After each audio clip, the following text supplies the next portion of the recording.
We are now the head coach of the New England Patriots, and we have a lot to figure out. Early in this season, we need to know if Bo Nix is the answer at quarterback, who in our three-headed monster of a running back group is going to solidify themselves, and do we need to make any big changes with the trade deadline looming? With a pretty challenging schedule set before us, our goal is to walk away with at least 3 wins. So make sure to like and subscribe, strap in, and let me know what moves you want to see, because the Patriots Dynasty starts right now. So first, looking at the rankings, we are the number 22 ranked team still, even though we're sitting at 1-1, but our injury report is going to be a little bit better. Hunter Henry is going to be coming off, as well as Marcus Jones soon enough. Hopefully by the end of this episode, he'll be ready to play for us. But the one I'm excited about is Kobe Bryant. We had problems at corner last time, but with him coming back, that'll be huge, because you look right here, we've lit up 291 passing yards per game so far, and stats wise, Marvin Harrison Jr.'s popped off to the first 2 games. I hope we can keep that up, but Frank Gore has gotten really active in the passing game for us, and that's what I like. We're going to play him at third down running back going into this week, as we are going to be taking on the Atlanta Falcons, who did start the season 2-0, and looking at their depth chart, Shedeur Sanders is their quarterback number 1. Now, if you remember, we did pass on him, but there's really nothing that sticks out to me a lot with this offense, except for Chris Lindstrom and Bijan Robinson, and their defense isn't really that good either, except for their secondary, AJ Terrell, Byron Murphy, Jesse Bates, and Jordan Whitehead. That's going to be interesting to match up against. So maybe it will be a big focus day for the running backs. And if you remember, we did pick up Kyle Juszczyk. I want to use him a little bit more today at the fullback spot, but Jake Bringstool's an interesting tight end. He's a rookie coming into this year. I like him a lot, maybe more than Juwan Johnson or Hunter Henry. Maybe that does put Hunter Henry on the trade block himself, so maybe we'll make a trade a little bit later on in this episode, depending on how we do, but we need our offensive line today to step up. We are 2.5-point underdogs in this game. Thankfully, they've been running the ball pretty well, but we've also been able to shut down the run a little bit, only allowing 88 yards on the ground. So hopefully we'll match up, we'll outrun them. And let's jump right into week number 3 for us. And in weekly strategy, our goal is going to be to stop the run. I want to stop the inside run. Actually, I do want to stop the outside run. I think that's where they're going to be hurting us the most. But against them, I want to run it to the outside as well. I want stretch plays to go in our favor. And Edgerrin Cooper really developed as a linebacker. That's nuts, up to an 87 overall. As long as we don't have any injuries, we should be all good to jump into this one right away. But Jerome Baker will be out in this game with a knee sprain, so that hurts us a lot going into this week. Luckily enough, Abdul Carter,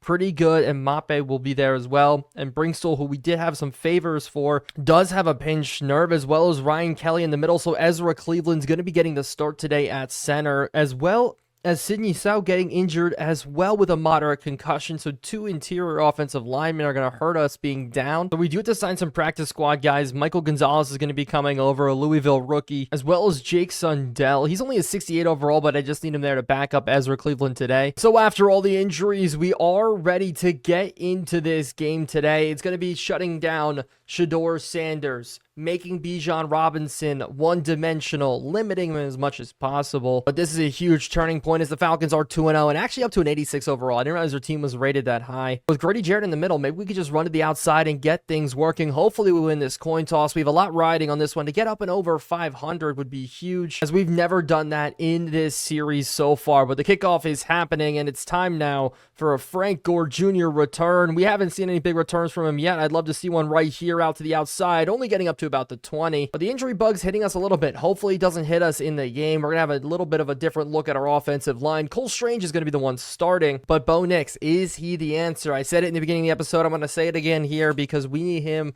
to play immaculate for us. Not even immaculate, just get us wins, drive us down the field, making sure that his completion percentage doesn't become that big of a problem. But I said I wanted to run it, and we do run it here up the middle. Blake Corum, good run to start this game, and he did have some success last week running for 104 on the ground. Is he going to be a 1,000-yard rusher for us? I'm actually not too sold on the idea yet. I think he's just going to be one of those guys. We're going to use him. He's going to be part of a monster backfield. That I want to get Donovan Edwards a little bit more involved, especially today. But we do have some success running the ball so far. We're going to go back to it here. And I see the hole up the middle, but it closes very, very quickly. But how about a read option 2? Will they bite on it? And they do. One-on-one here. Bo Nix versus Jesse Bates. We just chucked that one forward. Thank goodness no fumbles coming out, but that makes third down a lot more manageable to start this game, as we are going to go to an RPO look here, and it's going to be a pull read coming out from Bo Nix, and Bo Nix is going to be able to get the first down. Bo Nix running more here, the stiff arm not really working.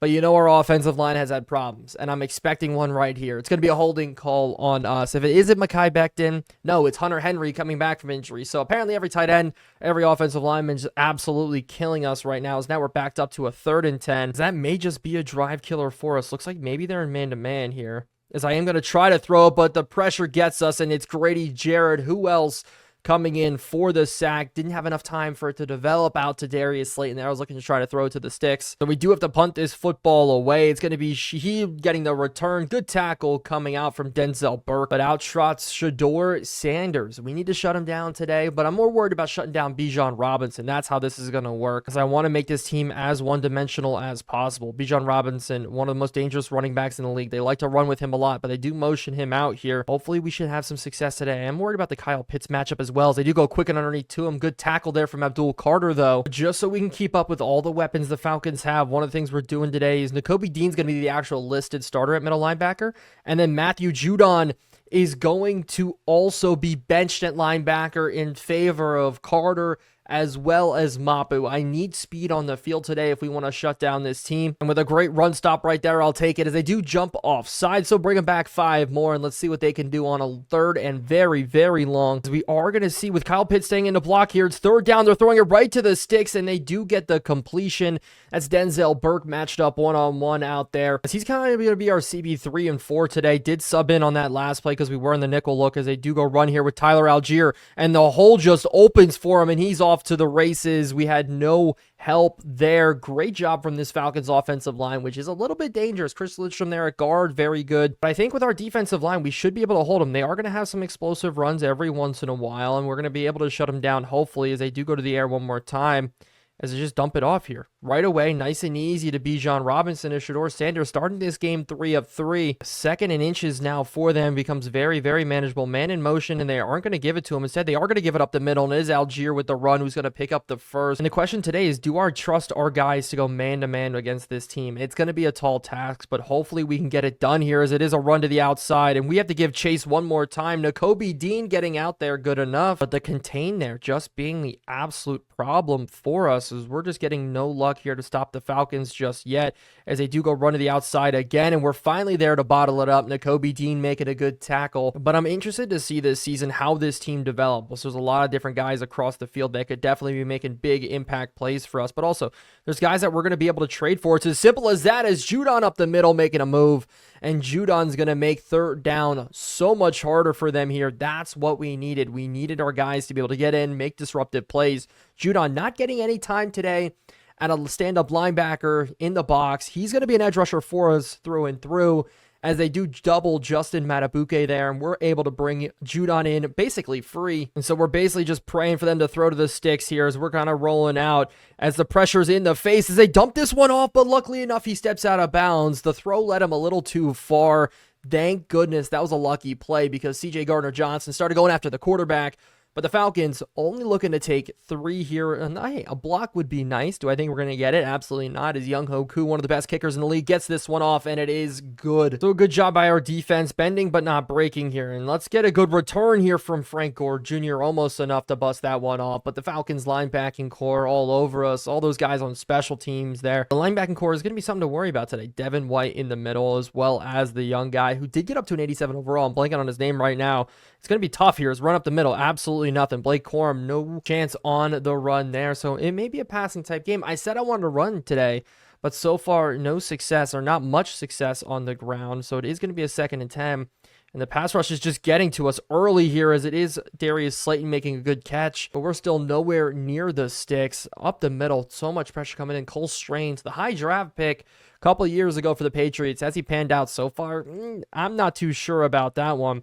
It's quick to the outside. If we could get to Mario Douglas to make the grab, he's got the 1st down. Bo Nix also starting 3 of 3 in this one. But I'm going to switch this one to a slant concept here. You see the safety, Jesse Bates, coming down into the box. Maybe we could have some success. And leaking out, it's going to be Gore. He's going to be wide open, and he's going to get almost enough for the 1st down. So a good audible there with how the Falcons came out on defense. But that does bring us to the end of the 1st quarter. So far, Bo Nix, not too bad. bad. Doesn't have an incompletion yet. Our offense not moving as much as I want. The running game not working as much as I want. Maybe Donovan Edwards will get a little bit more playing time here in this second quarter. With Harrison now finally in the slot, we don't put him in the slot a lot. Maybe he can come open on this whip route, and he kind of does as we try to whip it out to him, and it's not going to be completed there. A bad throw coming out from Bo Nix, the first one we've seen today. So 3rd and 1 is going to come up to a crowded run here. Stretch play to the outside. Do we have enough to get the edge? We're just going to try to turn it up and get the first, and luckily enough, we do. Our offensive line and tight ends doing just enough there. It does look like I want to go back to the run here, but we're not going to. Instead, I'm going to scramble out and just dump this one off to Bo Nix. And if we can get the block there from Harrison, very good block pickup. Just a little reception there from Blake Corum, leaking out of that eye back look, single back look, able to get upfield. Now Donovan Edwards does check into the game for his first run as the outside is a little bit wide open. He's got enough for the first. I wanted to break that one off a little bit more, but Donovan Edwards, great first run of the day here from him. So all of our running backs today have carries. I'm going to go back to feeding him once again up the middle. Hopefully something can open up, and it does. He's breaking tackles up the field. Donovan Edwards, keep him in the game. We're going to sit hurry up here, actually. Sit in that same look and try to get them to run again. Actually, I don't think anybody's man on man with Harrison here. We're going to go quick to outside look, and we're going to hit him very, very quickly. We caught him off guard. I'll take that for an easy completion instead. But we did just enough there to get things to work. Harrison does check out as we go to a play to the outside. And if we could just set our feet, deliver this ball, Bo Nix gets it to work just barely. I think doing a little bit of a 360 spin there. It's Kadarius Toney making the grab. Such a good reception by him, but I think an even better throw there from Bo Nix, who just did not have his feet set at all. I was worried about the guy coming right at our face. Oh, pause, resume, but no worries. Good job by Kadarius Toney. A set up on the goal line here. We are going to do a pitch play to the outside, and this is where I need Kyle Juszczyk to come in clutch here. Kyle Juszczyk, hey, didn't even need to seal the edge because that one's a very easy walk-in for Blake Corum. We got a rushing touchdown to start off this game. We do take the lead in this one. Great job by our offensive line making their blocks when we need it most. Coming out on defense, hey, let's limit some explosive plays here as the Falcons do see something audible around.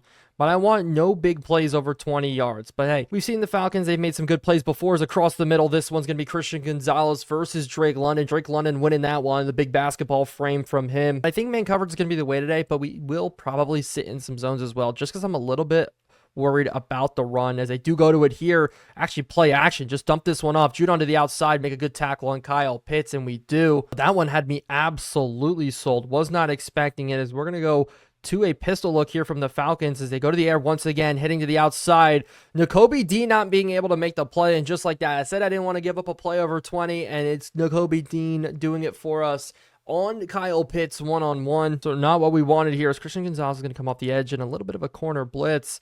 Look, as they do shift to it very well. Out to the outside, it's a complete burner in coverage, breaking tackles. What the heck happened over there? Kobe Bryant getting a little bit lost in his first career start, I guess. As you know what, I'm not going to blame him because it was on CJ Gardner-Johnson not being able to get over there quick enough. So that's a little bit of a killer as it is 1st and goal. They go 2 running backs here. Maybe a run starting out. They actually do go to the air quickly across the middle, and a good stop there by Abdul Carter. That was Jawan Jennings making the catch, the former New England Patriot here. This looks like run written all over. Up the middle. Can we stop him? And we do hit him in.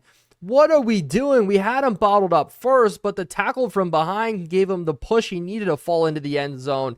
Great job by our linebackers. I think that was Mapu that actually pushed them in, so a little bit of a killer. But the Falcons are going to take the lead in this one back as it is 10-7. So starting back out in this drive, we're going 5 wide right away. It's going to be a quick hitter across the middle. Just a Darius Slayton for an easy completion. But the one thing that scares me today is they're doing no high safety looks. They're not going to be afraid to bring pressure across the board, and they have good enough corners to do it here. As we're going to go out to Harrison, and that is going to be caught. Maybe I should have not done a possession catch because if he broke that tackle, there would have been room to run. But the Falcons really bringing the heat so far in this one as we're just going to continue to stay through the air, try to dot this team up.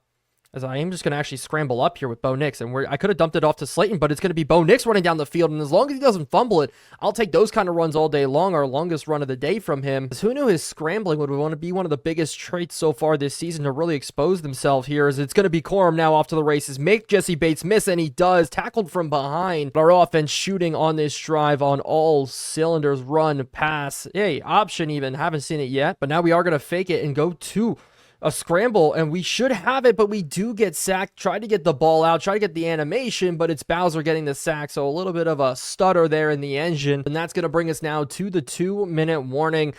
10-7, we have an opportunity still to take a field goal if the drive does go awry, but hopefully we can keep things going here as it looks like it's going to be a cross from Slayton. This one should come wide open. He's fast, very, very fast down the sideline. We're just going to juke this one out of bounds. Darius Slayton, his speed is killer. That's why I brought him in. That's why I liked him. He's a superstar for us, and he takes a lot of the attention away from Marvin Harrison, who is our true number one, but for some reason, A.J. Terrell loves to line up on him here, and we are going to test a deep ball to Harrison here, quick to the outside and throw it up to him. And can he bring it in? And it is a late knockdown from Oliver. That had touchdown catch all over it there, but unfortunately not able to bring it in. As we do go to a slant concept, just try to get it out to our receiver, but pressure in our face. The slants didn't develop the way I wanted to. So this is a huge third down for us in this game. Can we put in a score? As we are going to try to scramble around here with Bo Nix, as I'm just trying to throw it away again. It's going to turn into a 45-yard field goal, so a bad sack taken there. And hopefully Joey Sly can just do enough here to punch this one in. Should be good from him.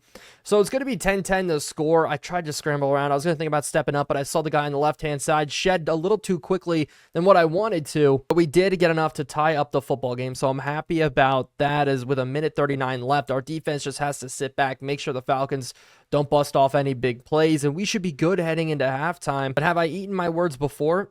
Absolutely. I feel like that's a common theme in this franchise series. But let's hopefully get a good enough stop here just to sit down with it, as we are going to be running out. They just dump it off here. Sanders missing it first incompletion of the day finally. But it's going to be a lot of cover 4, a lot of cover 2 looks. And let's just sit here. Abdul Carter in the middle. Quick and easy, take away all that kind of stuff. As this flood concept to the outside, as it is almost a Matthew Judon interception. Drake London, great job adjusting there, getting in front of it.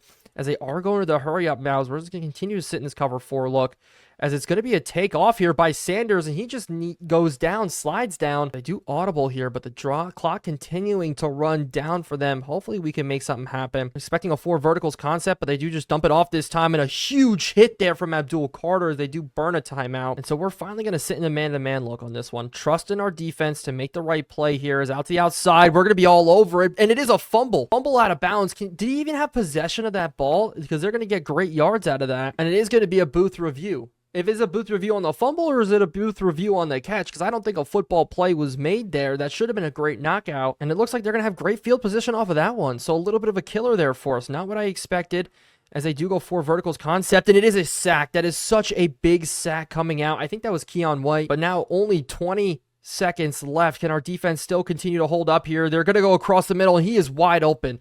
Louis Cine running in man-to-man coverage, couldn't get anything working, but there's no time left on the clock, and it runs out, so we get bailed out here by the clock. By the timeouts, we're good. We survived in the halftime. The second time already this season this has happened, but looking at it, rushing yards, we have 79.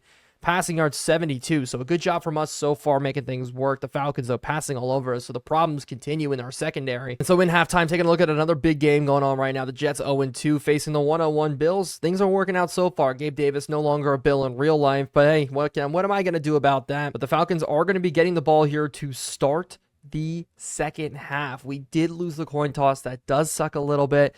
But we're going to see Shedeur Sanders come back out, and hopefully our defense can clutch up. But one thing we learned is man-to-man coverage may not be the answer in this one. Maybe we're a little bit outmatched here, as it is going to be quick across the middle to Drake London right away. Kobe Bryant, a bad job in man coverage. We do set our cornerback matchup now 2 by overall, so I really just want Christian Gonzalez following around Drake London all day.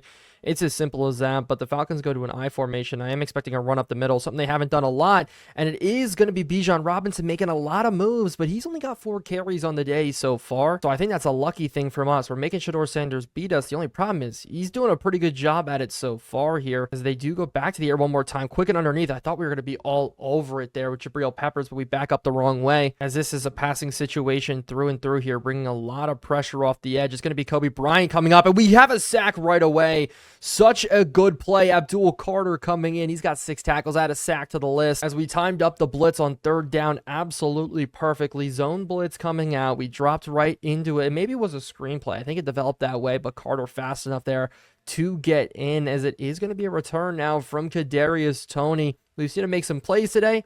Now can we see him get a return here as a juke move to the outside, gets stuck up on CJ Gardner-Johnson, so we're not able to do much. Hopefully our offense can continue to make good plays here as we do have a trap play up the middle and Cole Strange gets caught up, so it's a bad blocking scheme there. And maybe with Cole Strange, it's just going to be a problem where we can't run a lot of complex looks. It's going to be a lot of zone read looks here as Blake Corum's off to the races. Bad blocking from Demario Douglas on the other side. We're already pushed into a 3rd and 5 here. And maybe a backside hitch would help us out, but it is going to be Demario Douglas running across the middle. If we could just give him the ball, get enough for the first down, push himself up field, that's huge as Bo Nix, 11 for 14. Can't complain at those numbers so far. Just a good job by our offense just to make some plays here as I do see him, as we do get the ball in. And that's what's been the difference with Bo Nix so far. We can make the throws when we're getting hit. Yeah, in the first game, maybe that was a little bit different, but at least the last 2 weeks, when we get hit, being able to make the throws like that is incredible. Because that's just the thing keeping us in games here as we are going to go out to the outside. And it is Kadarius Toney in open space here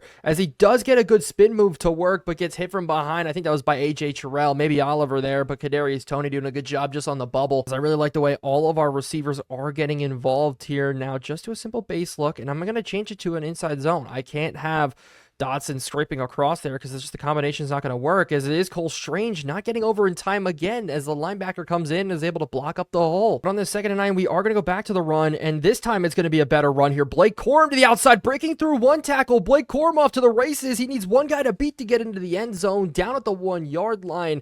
But maybe Blake Corum showing why he really just deserves to be the number 1 back. Donovan Edwards, don't worry about him. Frank Gore, don't worry about him. It's a Blake Corum show, doing a good job breaking a Jesse Bates tackle there.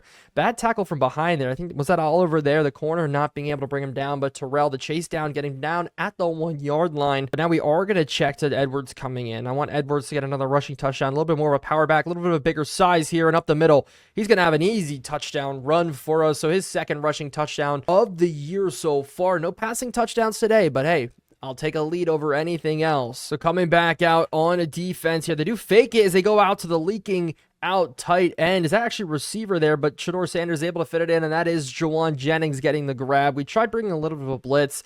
It just wasn't able to get there. And this is a matchup I don't like. So I'm going to make a little bit of a change here. Kyle Pitts is going to go man-to-man. And we're going to leave Abdul Carter just kind of roaming in the middle. But instead they do hand it off here. And if Abdul Carter were able to make a good play for us, a 3rd and 2. So a little bit of a change there. And it did work out for us. Now Algier will check in. And Nakobe Dean, no, I can't have you man-on-man with Kyle Pitts as they do go counter play. And we're there again in the middle to force a punt.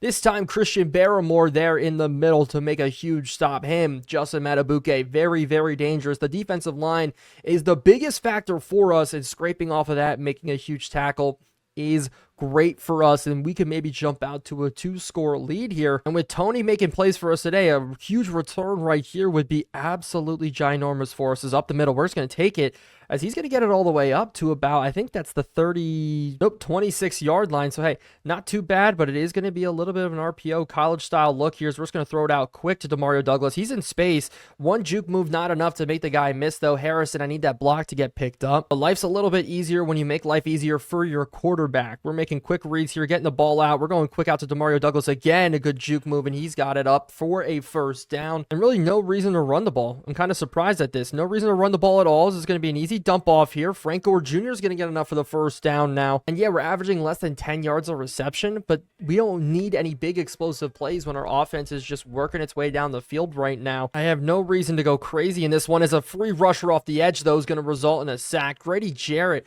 I tried to realize it quick, try to get the ball out, try to look down the field to try to force the ball out quick. Bo Nix, though, does take the sack. Maybe the play action will work here. We're going to roll out Blake Corum. Really getting stuck up there. Can we just get it to him to try to make something happen? There's a flag down on the field for us, so could be another mistake from our offensive line. I'm waiting for it, and it is going to be an ineligible receiver down the field on Ezra Cleveland. So the center decided to go down the field in this one. Not what we wanted. The 3rd quarter almost over. Clock will run down. We'll take it there. Take a look at the stats so far. As going into this 4th quarter, we do have a lead, which is very, very nice.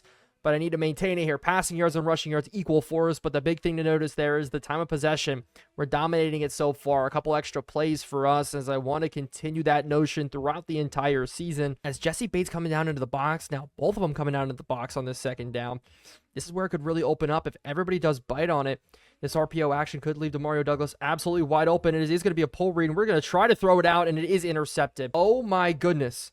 What was that? That was one of the worst plays I've ever ran in my entire life. And just like that, the game is tied. I tried to throw it out of bounds, and it wasn't even to Demario Douglas, and it got intercepted. Holy crap. Looking at it, this one's on me. I made the wrong read here. It should have been a give read, but Jesse Bates was following anyway, so I was like, I'll just throw this one out of bounds. We try to throw to the sideline, and that's how it gets picked off. That is awesome. I love life. But a bad mistake costing us here to open up the fourth quarter. So it is going to be Frank Gore giving the ball right back to us now, though. And let's just see, man. We need our offense to be back clicking. That was a bad mistake on my end, on Bo Nix's end, whatever you want to call it. But Bo Nix is going to start us here on the run, and it's going to be Blake Corum getting the carry, though, and it is going to be a give just for about 3. And maybe that'll set it up enough where this play action can work, but we're definitely stuck up here as I'm just trying to throw it away, but now the ball's on the ground.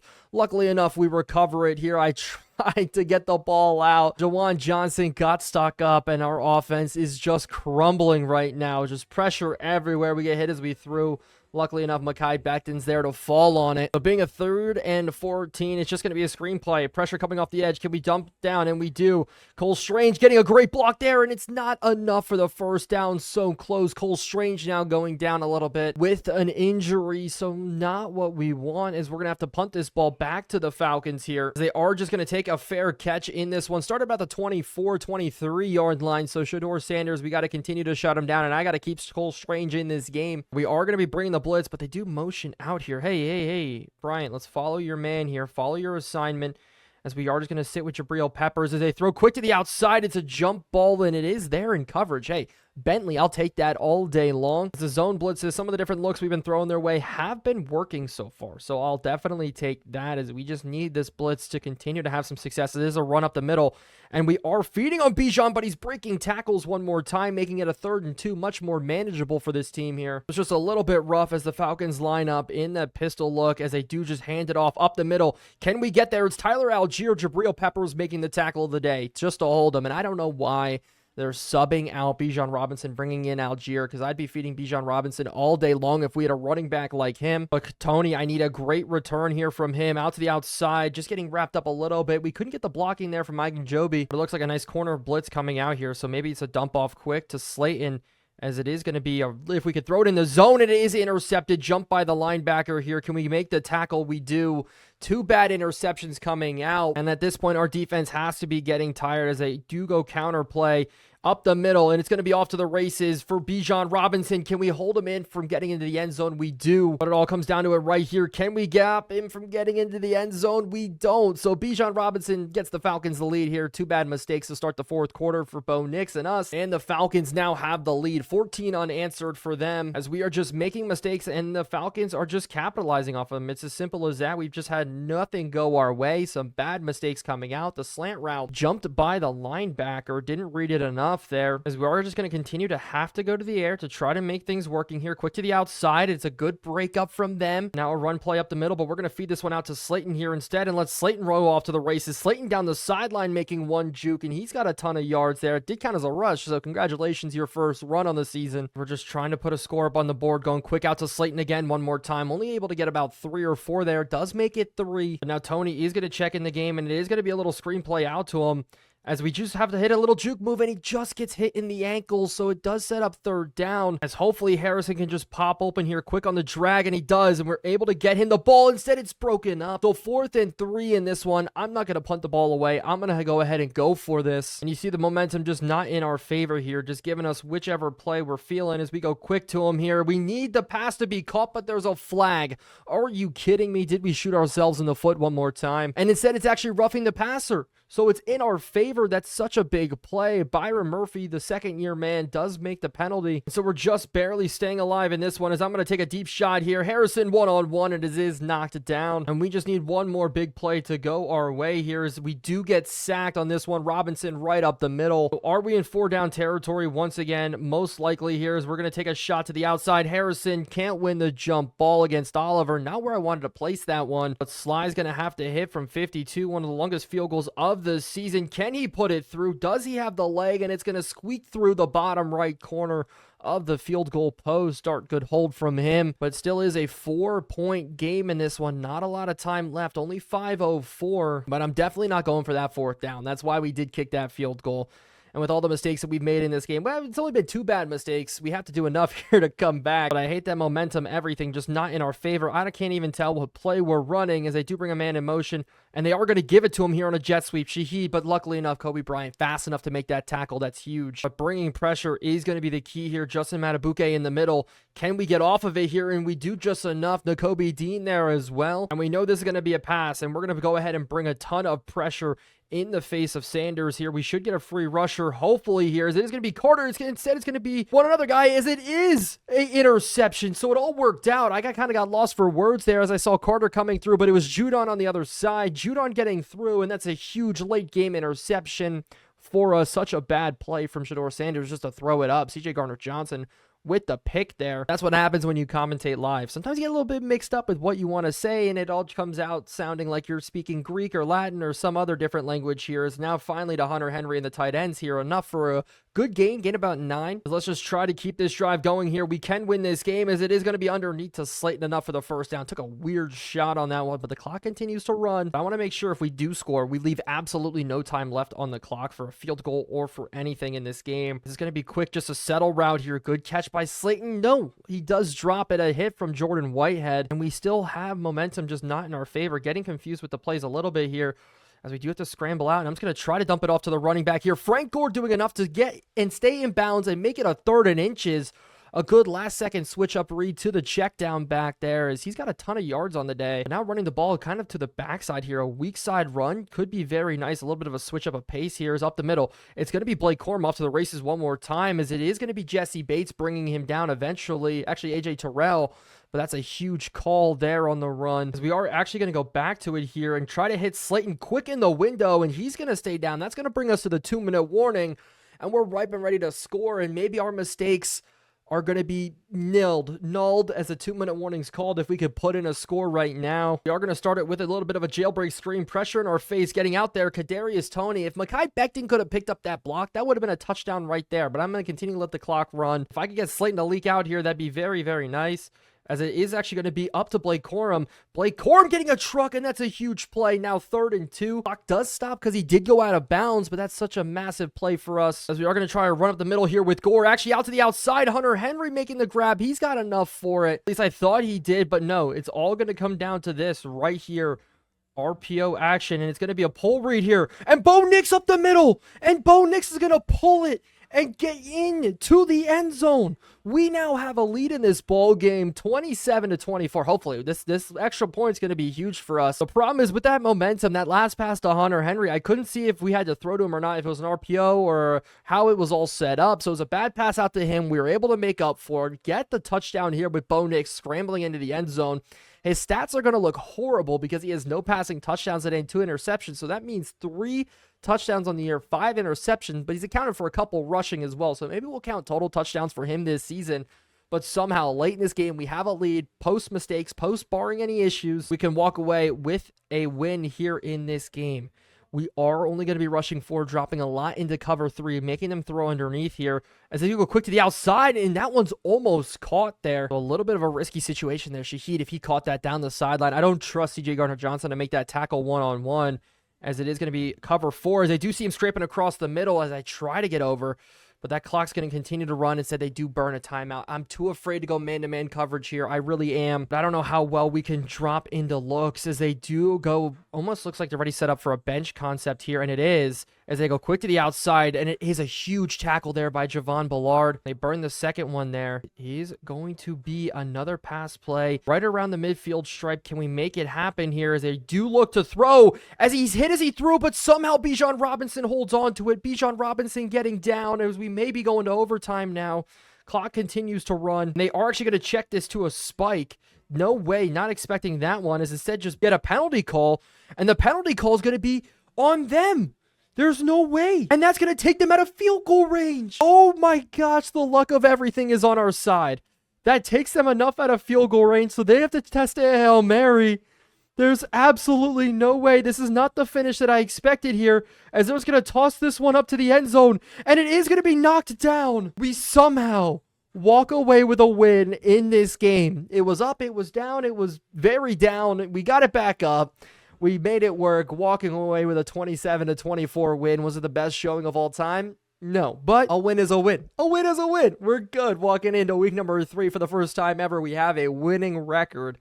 It took a while for us to do it. Season number 2 of the Patriots Dynasty, and it's now time to look on to next week. I have no idea how that ending happened. Not a single passing touchdown today. Bo Nix 2 interceptions. Shedeur Sanders 1 pick. Running the ball though, Blake Corum had a great day. Bijan Robinson pretty well as well. And receiving wise, I didn't realize Harrison didn't get that involved at all. We tried to go to him a couple times. Only 30 yards on the day. Slayton though, 65. Really huge for us in this one. We were able to spread the ball out a lot. Sack wise, 3 massive sacks. Uche, Judon, and Abdul Carter there. But the interception at the end somehow worked on that 3rd down. It almost seemed too easy on that pick. We were able to bring pressure, get exactly what we needed. We still have a tough game ahead of us now. Let's jump into week number 4. And so yes, we escaped to get up now to 2-1 on the season.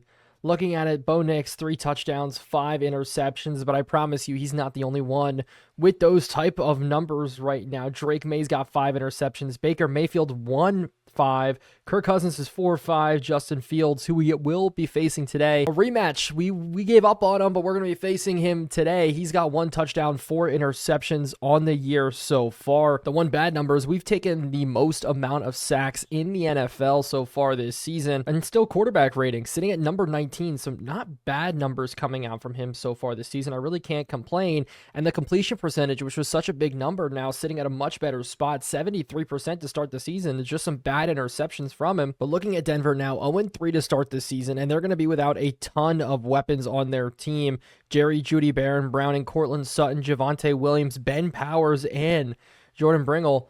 Looking at their depth chart, they are in a rough spot right now. Marvin Mims is their number 1 receiver. Noah Fant's their number 1 tight end, who I am still a Noah Fant fan. But their offensive line, too, besides that right side, very much struggling. So hopefully our defensive line can have a day today. But then on defense right now, they're actually a pretty solid defense. Zach Allen and Poona Ford are really the only 2 really bad spots for them. Colin Oliver is a pretty solid rookie, and David Long takes time there as well. So it is a pretty solid defense. It's just their offense is horrendous. Looking at it, Justin Fields, the completion percentage is 48%. So the problems that we had last year with him continued into this year. And then running the football, Zach Moss, only 3.8 yards per carry.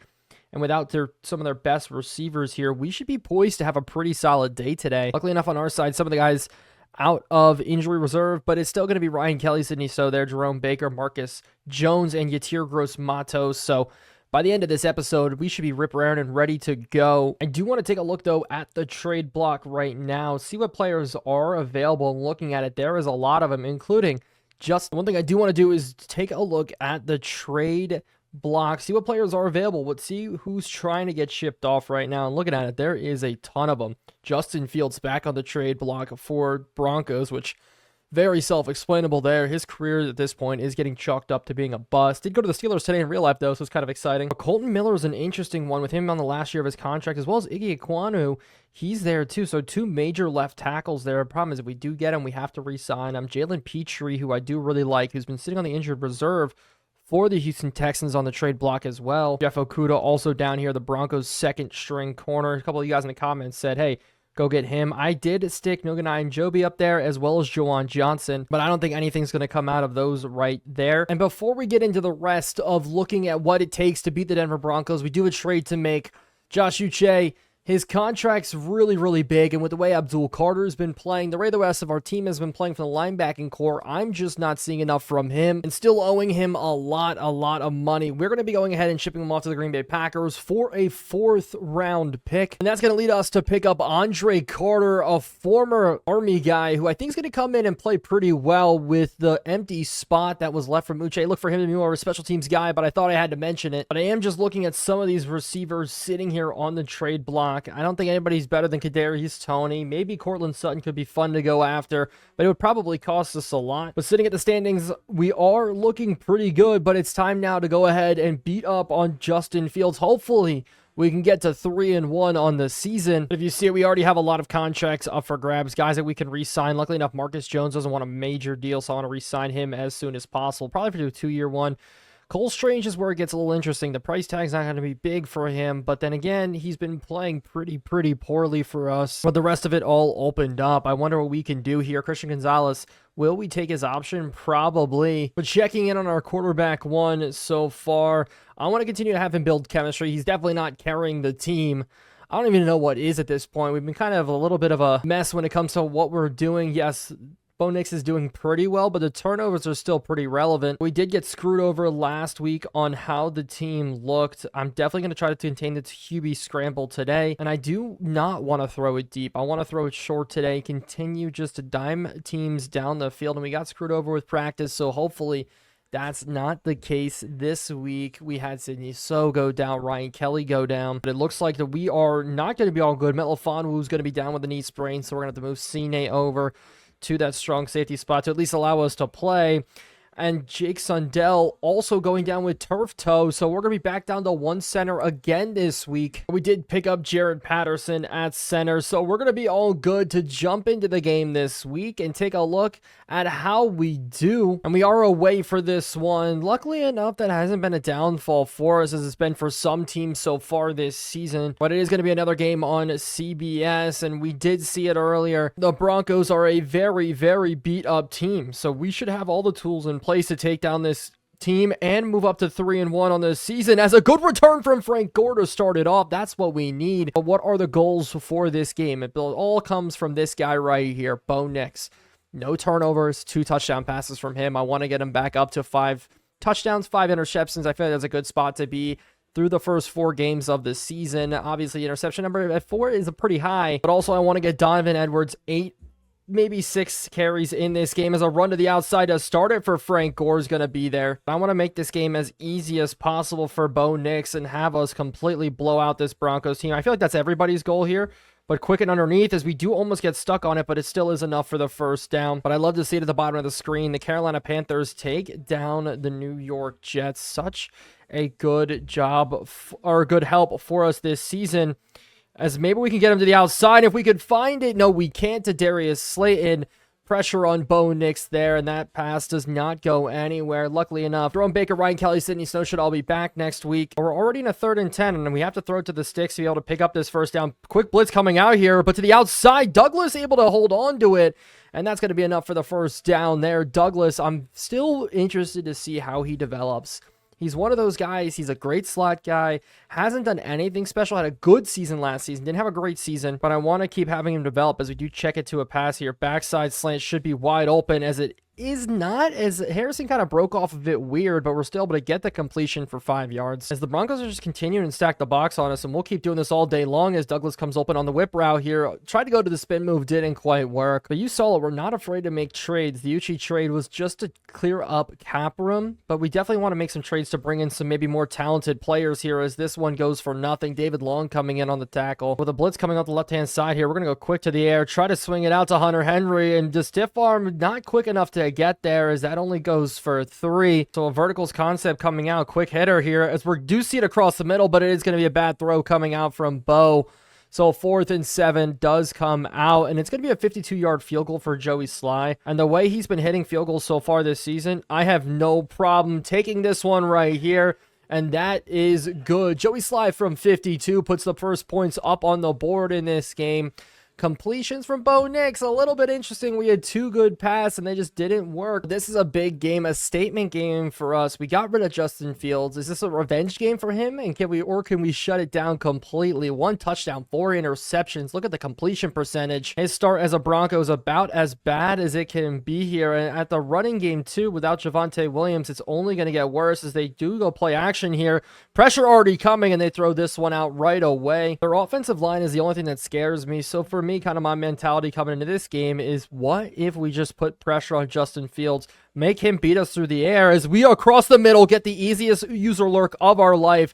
That's how we have to start up the game. Abdul Carter, what a fun user to use in the middle as we're going to be able to get the ball back in great field position. Read that one all the way. Was supposed to drop there with the running back, but Justin Fields just didn't see us. Joby not very good there in coverage, but we're there to help out. Abdul Carter getting the first interception of his career. And with that, I want to take an immediate shot to the end zone. We got Jeff Okudah one-on-one with Harrison, but actually the help over top's there. And we're just going to scramble out. We kind of have all day here, as maybe we could jump it off last second, and we do dump it off. And just like that, we're almost able to put a score into the end zone. The juke animation a little too long there for Demario Douglas.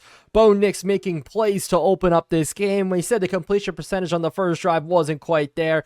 Comes back out, we're able to roll out and deliver an absolute dot while getting hit there. That was actually Kool-Aid McKinstry in coverage, but in year number 1, he actually suffered a pretty massive injury, so he did not develop much at all. He's going to be corner number 2 actually now in their depth chart. Still an overall point behind Jeff Okudah. We're going to try to run this one in here. Frank Gore from 2nd and goal at the 4-5-ish yard line. Good seal block from Hunter Henry, and we're going to get in there for a touchdown. 10-0 already to start this game. Couldn't have wrote this one any better right away. Justin Fields' interception leads to a quick score on our end. Now, all of our running backs have scores on the year now. I think that was Frank Gore's first touchdown. But if you can just run him into the end zone, you really don't need to pass, so I'll take that all day long. And after Joey Slye puts this one in, 10-0 is going to be the score. So I guess the formula worked. We're going to continue to apply pressure here to Justin Fields as they do go play action. We're going to run out with it, and this could be another opportunity for an interception. And I got a little overzealous there, so that one does go down the field for a gain of 37. I thought Christian Gonzalez could turn on it, but Mims doing a really good job of getting up and over. So that one's going to be on us. But hey, I'll continue to take the plays. I'm not too worried. Maybe I'm a little too lighthearted right now with this game as a good breakup now, as I kind of want this to be a coming out game for our defense. With how we're playing, I think that's going to be kind of a story for this season. After week 4, being able to play so unbelievably well, as a spin move up the middle actually leads to a missed tackle, but McLaughlin not able to get much after that. I haven't seen any read options come out yet. Yeah, that was an RPO there, but nothing too crazy for this team as they go quick slants, and we do get stuck up on Christian Gonzalez letting up another reception. That's former Patriot heel Harry there getting the reception. We're facing a lot of former Patriots. It's been a revolving door for the past couple of years with Bill Belichick's final seasons trying to get something working here, but Abdul Carter up the middle. Thought we were going to be there to make the tackle, but no worries. Judon helped finish it off there. 2nd and 10. And the Kobe Dean in there as well. I want to know, who's your guys' favorite player so far on this Patriots Dynasty as the Broncos do jump? I think that right now my favorite player on the team is obviously Christian Gonzalez, because just the funny storyline of him not getting interceptions, then getting interceptions, and how he finished the season for us was such a fun storyline. Then also, I hate to say it, but I love Nakobe Dean. I love the way he's played for us. It's been awesome. Here's a quick screenplay out to the outside, and we were kind of all over it. Then the last player on defense, it's either going to be Mapu or Abdul Carter. I love our linebacking core. I love the way we built it. The mentality of speed, but still have that kind of physicality from our guys is huge. As they do go take a shot to the outside, and Dean, good break up there on the tight end, and that's going to force a Denver Broncos field goal. I really thought Greg Dulcich for a little bit was going to be next up, but apparently not. Really not a good overall here for this team, but he still is one of the better tight ends. I was actually thinking about sending Hunter Henry over here because I wanted to get rid of his deal, but he is on the last year of his contract, so if we're not interested, we could always just let him walk. But 310 is your score. Obviously, maybe I seem a little bit more relaxed. That's because we got to control the game right now. We've done pretty well on offense, but I still is a one-score game that we need to be worried about here. Up the middle, I needed that block to be picked up by Kadarius Toney. Obviously, it wasn't. But Frank Gore is going to check in first at running back for us.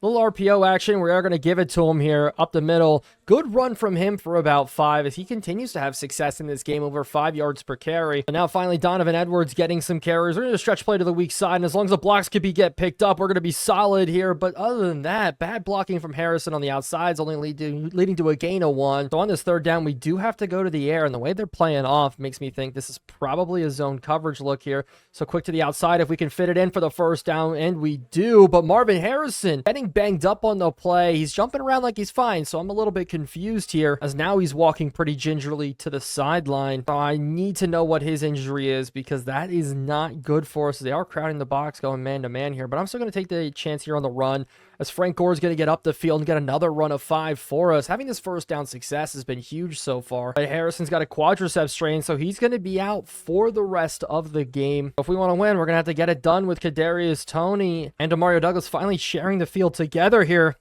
It's out to the outside. Frank Gore is going to get enough for the 1st down, hopefully there, and he does. I love forward progress. But finally, again, we're going to try to run it with Donovan Edwards, and a good pickup on the block there, and a good truck from him up the field. Really good blocks there on that left-hand side. Jawan Johnson's an underrated blocker, has been an underrated blocker for us, as we're just going to continue to force this one down their throats. Pause, resume, but Hunter Henry's going to pick up a good block here. We just have to settle on it, and we're going to continue to push it down, and that's going to be the end of the first quarter. We've controlled the clock most of the game so far, dominated on offense, and we're going to continue to do that here in this second quarter. And if they're in a man-to-man coverage look, this should open up for us pretty well. As it is not, but it's still going to be a pass out to Darius Slayton. He's got a nasty juke move, very underrated. And I'm really interested how this drive has transpired so far, or transpired, I mean, as Donovan Edwards continues to get rushes. I benched Blake Corum for this drive. This isn't just a setup like this. I benched him for the drive. I wanted to see how Donovan Edwards could do. And while still leaving Blake Corum or Frank Gore in at halfback when we go shotgun looks, I'm really enjoying it so far, as Cole Strange's finally blocking well for us. And as long as we can pick up this trap block here, this could just be a massive gain that puts this one into the end zone. But it's the exact opposite, as Ezra Cleveland gets completely burnt there. Nick Bitonio and Zach Allen in there to finally get us for a loss on a run. But we'll go 5 wide instead here. Choice routes. You see the 2 people over Demario Douglas there. A little bit interesting, but let's see what we can do. We're going to try to scramble out here. Just settle. We're actually going to throw the ball back across our body, almost intercepted. He came downfield hard on that. I tried to hit Hunter Henry a little bit earlier. Didn't quite work. So it is 3rd and 12. I'd love to put another touchdown here on the board, but obviously I'm not going to force anything, as we're going to try to get in and just not have it work. Good coverage here from the Broncos. We're just going to take another 3. But so far, 3 drives in this game all result in points for us. That's beautiful. No punts, no 3 and outs. It's going to be a good day for Behringer if he doesn't step onto the field. Denzel Burke's also going to get a little bit more playing time today. Ivan Joby's not going to be the one in that coverage look in the slot, but a huge pickup right now, as that's actually Christian Gonzalez getting burnt again there by a little slot guy. I don't know who that is. I have to take a look. They go to now another quick pass, and that is Burke getting beat on the slant. That is Mims. Mims seems to be the only guy getting any good reps here. So we're going to sit and kind of help Abdul Carter a second here in man-to-man coverage if it is a pass, and now we're going to come up the field. It's quick to the outside, and almost an interception again. Christian Gonzalez getting a good job getting up, climbing the ladder for that one, as we are finally going to go to a zone look. I'm waiting for a run, and it's not. It's a play action, a quick screen out to the outside that does get knocked down by Justin Matabuke. He was too quick in the backfield. With a 5-man rush, hopefully we can hold them, keep them at a field goal range. I'm just waiting for one of our guys to get pressure, and it is going to be across the middle. It is a completion let up there by Kobe Bryant. Based on his development, he earned that starting job. He's played pretty decent so far. We didn't let up a huge amount of passing yards against the Falcons. Nothing like 291, which we averaged coming into this episode, but still not the best one in the world, as we do continue to shut down this Denver Broncos rushing attack, and that's a lot easier without Javonte Williams on the field. It's as simple as that. I'd love just to continue to have some success as we're going to roll out, and it is going to be a little dump off to Noah Fant. A great tackle from Jabril. We did almost jump on the 3rd and 4, but here we go. We're going to drop with as Andre Carter coming on the blitz here, actually, as they do go quick out to the slot. And is that stopped enough? It is. Great tackle by Denzel Burke. We're going to hold him to a field goal unless they do want to go for it, and they are going to go for it. So this could be very interesting here. A bad pass is all we need from Justin Fields. If they try to run it, I'd be shocked, as somebody jumps across the board. Who's it going to be? And it is going to be on the offense. So the Broncos get backed up. Noah Fant decided to move on this one, so maybe now they'll take the field goal. So we're just getting help here from the refs. I absolutely love it, as they're going to go ahead and attempt a field goal. 6-13 is your score, and that's almost missed. It's so funny seeing their backup being Daniel Jones. Daniel Jones, the backup for the Denver Broncos. There's a lot of teams that could use a quarterback like Daniel Jones right now, one of them being the Cleveland Browns, even though they're up 10-0. Penix has struggled, and they brought in another quarterback, that being Gardner Minshew. He struggled as well, and Geno Smith for the Seahawks, he's dropping an overall. And that was a really, really rough return here to start off this drive, so we're going to have to extend our drive. You know, we usually go about 75 yards. We're going to have to go 85 yards here if we want to put in a score. Quick dump off to Kadarius Toney, though, just doing enough to get past the defender. We've been moving, so I'm really not that worried in how we're going to look, as we're going to take off here with Bo Nix up the field, and it's going to be enough. No fumbles from him yet, which is huge. As Bo Nix being able to get things done on the ground is absolutely awesome, as I just don't know where we're having any issues right now. I'm being completely honest, as this one should be open, but we do get hit as we throw. Johnson coming in there. We finally check Blake Corum back into the game. We're going to try to run with him up the middle, out of the pistol look, and Blake Corum coming back out and having a good run. So all of our running backs having success, but he's already tired again, so we're going to bring back out Edwards. Try to go to a counter look up the middle. Not a lot going. So I'd love just to make third down a lot more manageable for us. And I'm waiting for Hunter Henry just to get off of that, just to get up the field and truck forward. It does make it a 3rd and 6. Took forever to get off that edge rusher. If I saw that at the bottom correctly, that's insane. Anthony Richardson lost a game and only threw for 42 yards. That is wild. As we're going to go quick out to the running back here. Kind of cleared out a little bit by Kadarius Toney. And it's Frank Gore off to the races. Frank Gore continues to make plays for us. If you ask my favorite player on offense, it's got to be Frank Gore, right? We don't give him the ball a lot. He's been getting really much more involved in the passing game. The 2-minute warning is here. Let's try to put in one more score because we do kick the ball off to start the second half. And I'm looking for Kadarius Toney here. If he does bite in, I see him. We're going to go to the outside and it is knocked down. I thought it was more man-to-man coverage. Didn't quite work, though. I think it was Kool-Aid dropped right into it. But I really need Slayton to step up in this game if we're just not going to have Marvin Harrison at all, as he does make a good completion there, as I'm going to let this clock run down. But actually, the Denver Broncos do burn a timeout in this one, so good coaching coming out from them. If they want to call timeouts, we'll take a run up the middle here. Donovan Edwards, can we truck through the hole? I think I missed it a little bit there to the left. And with them using another timeout here, we're going to take a QB sneak with Bo Nix, try to bust it in, as it just didn't work out there. The blocking scheme, not the best. And so we have to look end zone here on a 3rd and goal. Frank Gore maybe leaking out is going to be the answer, as we're going to scramble out here. Maybe I could hit it. No, we threw it back into the middle. I wanted Slayton to come across more. Just didn't, as that one does fall incomplete. So do we take a field goal? Probably. As Joey Sly is going to get his 3rd one of the day. A little bit right there. As that one completely blown? There's no way. If you're outside of the box in Modded Madden, you miss the field goal. I guess it's as simple as that. So they're going to try to go on a 2-minute drill. We have to be able to shut them down with 1:31 left on the clock. I would love an interception coming out. Just contain Justin Fields here, as I'm expecting something across the middle. We try to run over.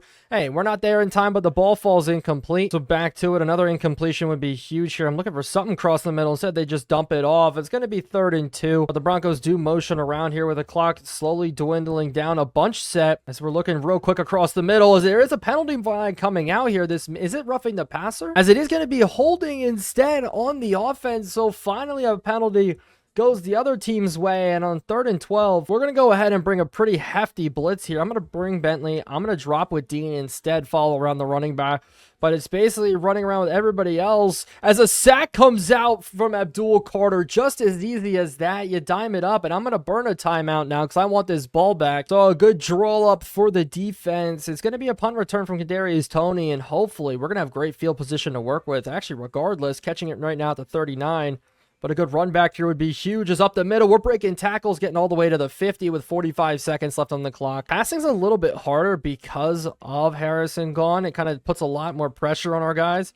But I am going to take a deep shot here. And with Toney being almost able to bring it in, a great swat down. So maybe we just can't take really true deep shots like that as quick to the outside. Slayton's going to have the reception. I'm going to burn one more timeout. So we are going to try to get out of bounds here. Quick and underneath out to the outside, and we just miss it there. I wanted Slayton to adjust a little bit more. So maybe this is where we take a shot to the end zone. I'm actually going to leave Edwards in just to block. I don't want to have him leaking out at all here. Slayton, if we could get it there, but we take a bad sack instead. I got to burn a timeout on a 3rd and 20. So our offensive line kind of gave up there. We didn't have enough time for the routes to develop. Slayton was going to be one-on-one on kind of a deep post if he was able to get across, but now we got to go 4 verticals to try to force something in. As I do see him, it's going to be Demario Douglas making the grab, and he does, but we got to get down and spike it, and we should have enough time. So luckily enough, we get ourselves into field goal range. A great pass there from Bo Nix. As redemption now for Joey Sly. We did a horrible job last time. I cannot believe we missed it. That was so bad, but we do get it here as we do go into halftime now with a 2-score lead. So that's what I really wanted to get to. Get away from it and get to a 2-score lead. The nice thing is the Dolphins did lose to the Bills. The Bills still in first place, so we'd like to see the Bills win, but if we win today, that'll secure us guaranteed at least second place in the division. Fields haven't been able to do much so far this game, except when it involves Mims. So hopefully we can keep that same kind of momentum going here. As quick and underneath to Noah Fant for the reception. But so far it looks like we're up in the redemption game. I want to continue this success here. So, we almost did jump there on the left-hand side. Let's just continue to have success. It is a run up the middle, and we're feeding there with Nakobe Dean for a great tackle. McLaughlin not getting much. And so on a 3rd and 2, they're stacking the box pretty heavy. So will we. We're going to bring Gonzalez down as well, as I do motion here to the other side. Shift our D-line, as it is going to be a play action, actually.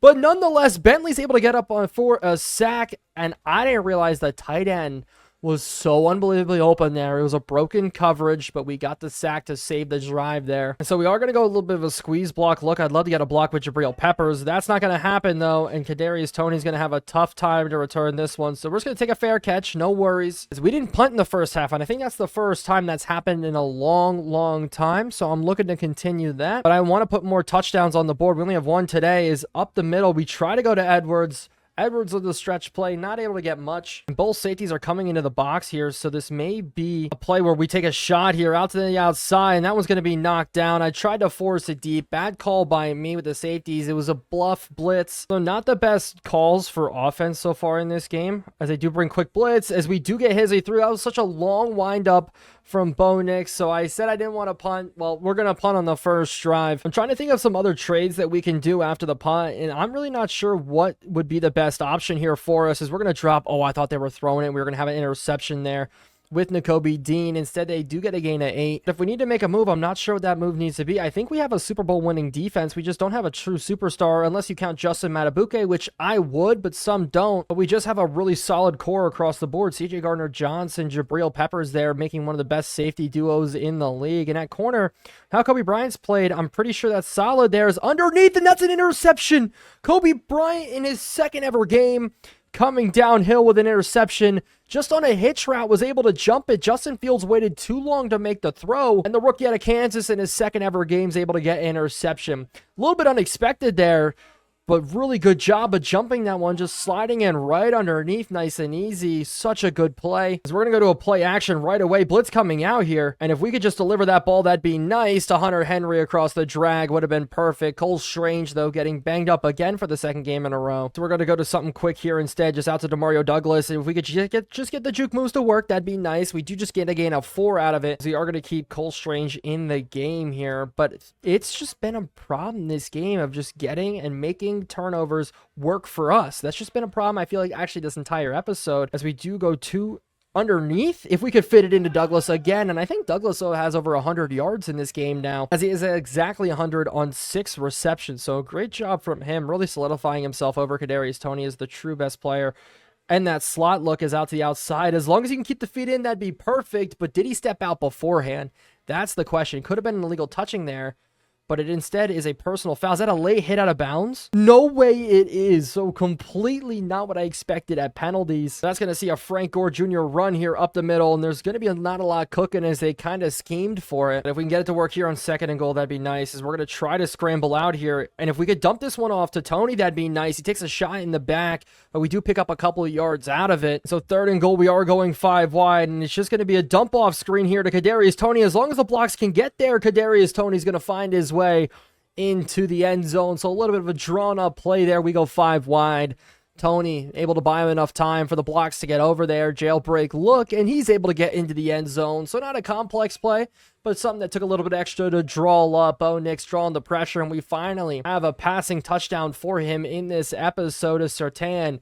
Getting completely blocked there. We extend our lead now to 23-6 in Justin Fields' revenge game. So we just need to continue to have success on defense. It's just that at this point, I don't want to make any moves. I want to make an offensive move if we do anything. We'll see how long some of our guys are out for, as this one's broken up by us. But it really just depends about how bad Marvin Harrison Jr.'s injury is, because we may be picking up and building up our offensive line at the trade deadline for how this game's going so far. As across the middle again, we tried to go for a big hit. That time didn't quite work. I would love to have a 3 turnover game. That would just be a beautiful thing, especially against Justin Fields. Some of you guys were saying we got fleeced by it, but he's horrible. Simple as that. Is McLaughlin able to have some time here and get off to the races, eventually finally getting the best run of the day. But if we just buckle down here, hopefully we can find some success. They go play action. Now it's the outside. This should be intercepted. A bad throw by Justin Fields, and it's got 2 today for Christian Gonzalez in this one. Such a bad play, looking for Keneal Harry there, as he was on the run a little bit. I don't even know if you count that as a pressure interception. It's just a bad throw from a quarterback who's just had a terrible season. He's now got 1 touchdown, 7 picks on the year for him. As Blake Corum is going to check back into this game, and as long as we can get these blocks here, that'd be nice. As we're going to take a deep shot across the field, almost able to get it in there to Demario Douglas, but we are going to settle down a little bit. Just run the ball. We got Frank Gore,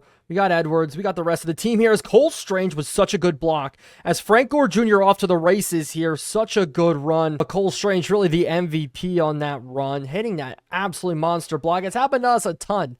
a ton in Patriots franchise. When we're on the defensive end, finally we get one of those blocks on offense. Darius Slayton also doing a good job blocking there on the edge. But we do go 5 wide look now, and just be quick to the outside. Nice and easy. Slayton's got another reception here for only 6. And after Blake Corum was able to pick up the first down, we're going to go back to him here on a stretch play. And if we could just get to this outside, that'd be nice. We lagged a little bit there. So now on the 2nd and 13, I want to get a little bit of yards here. And we try to go to a tight end screen play action look, but holy crap, our offensive line didn't allow as much time as I thought they were going to give us. So we're going to go to 3rd and 18. And I want to say while we're doing this, I really appreciate the way you guys are watching the videos. I really enjoy the support from you guys as we do just get hit as we threw again. But that is going to bring on the 4th quarter. But thank you guys so much for the support. Make sure to like and subscribe if you made it this far. We are going to attempt a 59-yard field goal with Joey Sly. We've had the leg for 52, 53 by a lot here. And with 8-mile-an-hour winds at our back, can we be able to punch this one in here?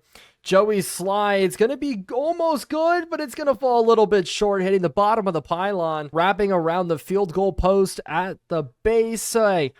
We tried it from 59, didn't quite work. Once again, not able to turn turnovers into points, but we still have a very sizable lead in this game, and the Broncos are going to have to pass back into it if they want any chance, but you're asking Justin Fields to pass you back into a game. That's just the problem there. Is quick and underneath. It's all over it with Gonzalez. So let's just continue to make plays as they do go quick to the outside in just a play action look. Quick tackle by Gonzalez again. So he's letting up the receptions, but no deep receptions today from him. After the first 2 episodes or 2 games of the season went in the first episode, we had a lot of struggles. So it's good to see our secondary clamping down. And I hate to say, I think it's because Denzel Burke wasn't playing or Ogunjobi, because we've had a great success from Kobe Bryant so far there instead. And when Marcus Jones comes back, he's going to be able to play the slot. But there's just a chance that we could feast in this one, as it is a 1st and 5 after the penalty.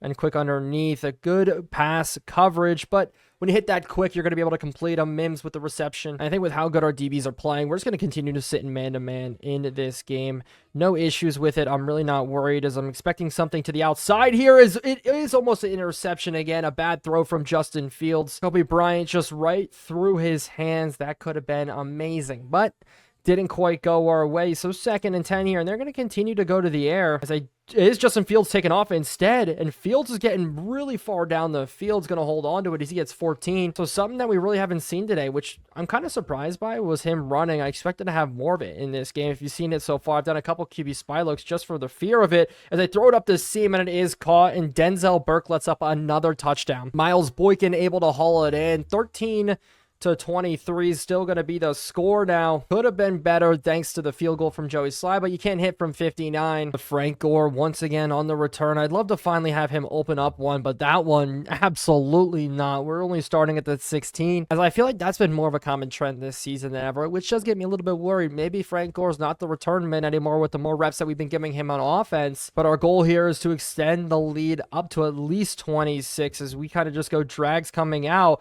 and getting wide open is Slayton. If Slayton can get past the defender, we're going to be off to the races, but it is McKinley, the 2nd-year man. He's got enough speed. But we are going to start going to the run even more soon now as scrambling out. We're going to have to really set our feet, and if we could fit this one into Hunter Henry, that'd be perfect. We've been really forcing the ball to 2 receivers in this game, Slayton and Demario Douglas. Slayton's almost got 100. Demario Douglas does have 100. But on 2nd and 2, we are going to run. The way their linebackers are playing the box, they're going to come downhill hard right here. I just know it. But we actually are able to pick up the blocks here, and it's off to the races. A good juke move coming out. Blake Corum continue to go down the field. Another good juke move. Surtain finally is the one who gives him his first big hit, as all of our running backs today having success getting in on things, as we're even now getting Justin Ross in the game. I almost said John Ross. That's crazy. That's a throwback there, as we get Justin Ross out in the open field. A big, tall, former Clemson receiver able to get 6. With Donovan Edwards coming back in, I want to go to him on the ground just to continue the success here, as we do able to maybe fit in for the first down. Unfortunately, the hole closed up. But hopefully a quick pass here will be enough to pick up the first down as we go quick to the outside, and Mario Douglas just hold on to it, and he does against Patrick Surtain in his face. And we're continuing to lean on the run, though, with another run from Blake Corum here, but bad block coming out from Slayton finally is going to hold him. So we are going to go to the air instead here, and we have pressure right in our face, and if we can get dump this ball off, that's huge, and we do. There's no way pressure right in our face, Bo Nix is able to run out, scramble out, and find a good pass. So let's see with Frank Gore Jr. here. Can we get this screenplay to work? As we do just miss him there, so it's going to be 4th and 4. That should have been enough to pick up the first down. I can't believe Frank Gore got stuck up on there, but Joey Sly is going to attempt another field goal in this game. At this point, we need a tally counter, or at least he needs a punch card for how much he's been kicking the ball today. 2 missed kicks. I think now 4 made kicks. So we now double the Denver Broncos points, which is going to be solid for us for 4 minutes and 45 seconds left for remaining in this game. And we're going to continue to go to the air. We know what the Broncos are going to do. Justin Fields going to try to beat us, but so far we've had his number. Don't want him to have a single touchdown pass in this game. Unfortunately, he's got one, but no more so far, as we're just going to drop in some coverage looks as we try to get a big hit there with Abdul Carter, nothing coming out. But they are already going hurry up. Yeah, I don't think I want to switch to man-to-man because they are going to audible at our cover different looks and take our guys out of position, as I just are going to sit on this running back look as they toss it right over our heads. And Denzel Burke, a bad job there. Which I feel like I'm saying that phrase too much. Denzel Burke is struggling. His coverage stats are so much better than how he's playing. As a draft pick, I was so high on him, but it's just not working. He's out to the outside. It is Gonzalez getting mossed by Keneal Harry. Not what I expected to say, but a good play from Keneal Harry there as they're going to continue and go hurry up. And we're going to run here with this tight end look as they dump it right underneath. And hey, the Kobe Dean, they throw it into your hands. It's a 4-man pressure actually doing work for us right now in this game. Let's continue to find our pacing here as a cross. We're going to run with this one. And it's going to be a deep shot instead and a good knockdown from Christian Gonzalez one more time. And I'm wondering on this 3rd and 6 if they're going to try to play it like 4-down territory or not. And apparently they don't, but that's a huge hit from Igan Joby. So nonetheless, they're going to be in a 4th and 10 look. It's most definitely right now we're going to bring the heat. 5-man pressure, nobody in the backfield to block. We should have a free rusher, as it is going to be a test shot here, and it is a forced incompletion by Kobe Bryant. A great play there just to knock it down, as we just need a couple first downs, and this is going to be all she wrote. Blake Corum, who else on the run here? This one goes up the middle. Blake Corum hits the gap perfectly, but Mekhi Becton gets injured. Oh my goodness. We have Jackson there as a backup, but definitely not what we want here, as we're going to continue to try to run, as this is going to be the game. Blake Corum having so much open field to work with going down. The only problem is the clock stopped there with the Becton injury, but now Donovan Edwards is going to check in, and let's continue to have some success on the run, but unfortunately doesn't quite work there. They know a run is coming, so things are probably going to get stuffed up here, but if Edwards keeps breaking tackles like that, we should have no problem. So on 3rd and 4, we are going to be going to the air quick, and I'm just going to leave Frank Gore Jr. to work one-on-one here. Doesn't quite work. I wanted to try to get him into space and have him just try to do his thing, because instead of rushing against a stacked box, just beat a guy one-on-one in space. Unfortunately, Drew Sanders, very, very good. So that's going to mean one thing. Joey Sly is going to attempt another field goal, but the 2-minute warning is going to happen first. So this one's from 46, so you can add it to the book today for Joey Sly. Absolutely having himself a day. As long as he's able to put this one in, it's fading a little bit left, but he puts it in. So I think that's 6 field goals for him now today on 8 different attempts. Our offense is doing a good job. Are we stalling out? Yeah, and we don't want it to stall out, but then again, the Denver Broncos are going to go another drive. Who knows? Maybe we can get another good stop. But I think this game just opens up more question marks than anything, because our offense is clicking, and without Marvin Harrison. But is Bo Nix the answer? It's as simple as that again. Is Bo Nix the guy that can get us, not just to the playoffs, but even farther than that? But we're just going to blitz here with a ton of time left. Try to get a bad throw coming out from Justin Fields. Instead, get a sack from Nakobe Dean, as that's huge. And we're just going to sit in the same blitz look, because if they're not going to have any answers for it, if they're not going to leave the running back in to block, we're going to continue to have Nakobe Dean coming in. As they do leave the running back in this time, as he just throws it out of bounds. So it's going to be 3rd and 15. We're going to drop, and we're going to try to bring 5 here. Sit in coverage with everybody else. No fan of Nakobe Dean's the only problem that I have, as Justin Fields is going to get hit before he throws. Barrymore with the sack, and now we're definitely going to drop into a nice and easy cover 3. Hopefully we don't get burned as they throw it to the outside, and it's actually caught. They caught us slipping there as they were trying to move around, as we're just going to go back to the zone. Just try to sit underneath of everything right now, as Fields is just scrambling for his life in this one. But they have to take some shots to the end zone here, so we're just going to go cover 4, drop everybody. Hopefully we have, with 3 rushers, we can get somebody in. They're just going to drop it off to the running back instead, and it's going to be almost a good tackle there, but we're going to finish it off with Abdul Carter. So this should be the last play of the ball game. As long as there's a tackle in bounds, I'm expecting some sort of tuck deep and it is going to be almost caught out of the back of the end zone, so it is going to be one more, because this should be all she wrote. They're just going to take a shot to the end zone, and that's going to be out of the back of the end zone. So the story wrote that we did dominate in the redemption game for Justin Fields as his horrible season continues, which is awesome for us, proves us right. But we walk away with another win here. This time, less mistakes from our side. We just need to get our offense clicking all the way through drives. We keep stalling out, and then also turning turnovers into points for us. But Bo Nix, 1 touchdown, no interceptions, almost 300 yards, 62% completion percentage, and running the ball. Edwards had 10 carries, only 27 yards, but he ran a lot against stacked boxes, so it's something to consider. But receiving wise, really just dominated by 2 guys here, with Marvin Harrison going down, and that's a little bit scary because Kadarius Toney did good, but did he do great? I wouldn't say so. But the sacks coming out, total of 4 of them here, 3 of them from linebackers, and then 3 solid interceptions. I forgot Abdul Carter. I said earlier Christian Gonzalez got 2 interceptions. I forgot it was Abdul Carter who got it. That's going to be all she wrote, and we're going to move on now to week number 5. And so going into this week, we are taking on the Indianapolis Colts. They are 2-2, but you see it right here. The first overall pick for them, Harold Perkins, is still going to be out this week. We get a couple guys back, still not though Marcus Jones or Yatir Gross-Matos, but I think our defense did a lot better last game, being able to make some big plays. Offensively, there's really nothing I want to change, except for Jake Brinkstool's going to get some more playing time this week. I think with Hunter Henry coming back, I pushed Jake Brinkstool out, but I definitely want to continue to work with him, develop him, see how he is. But Ryan Kelly, Anthony Snow both come back this week. But looking at the Colts offensively, they're ranked number 26, and defensively also sitting at 25. It's not a roster that really scares me. Jonathan Taylor and Brock Bowers are really the 2 big weapons that they have. The only thing that does scare me is how good their offensive line is. Donovan Jackson, Brandon Smith, and Quentin Nelson on the interior there. The running game is what we're going to have to stop today, so Bentley's going to get a lot more playing time. Matthew Judon may even get more time at linebacker, but I'll see how we match up against Brock Bowers. So their defense is actually pretty good. 83 overall defense. DeForest Buckner in the middle, but their secondary is also pretty good with Starks, Cameron Curl back there, and then a corner DJ Reed, Nwuze. I think this may be a pretty balanced fight across the board. Chop Robinson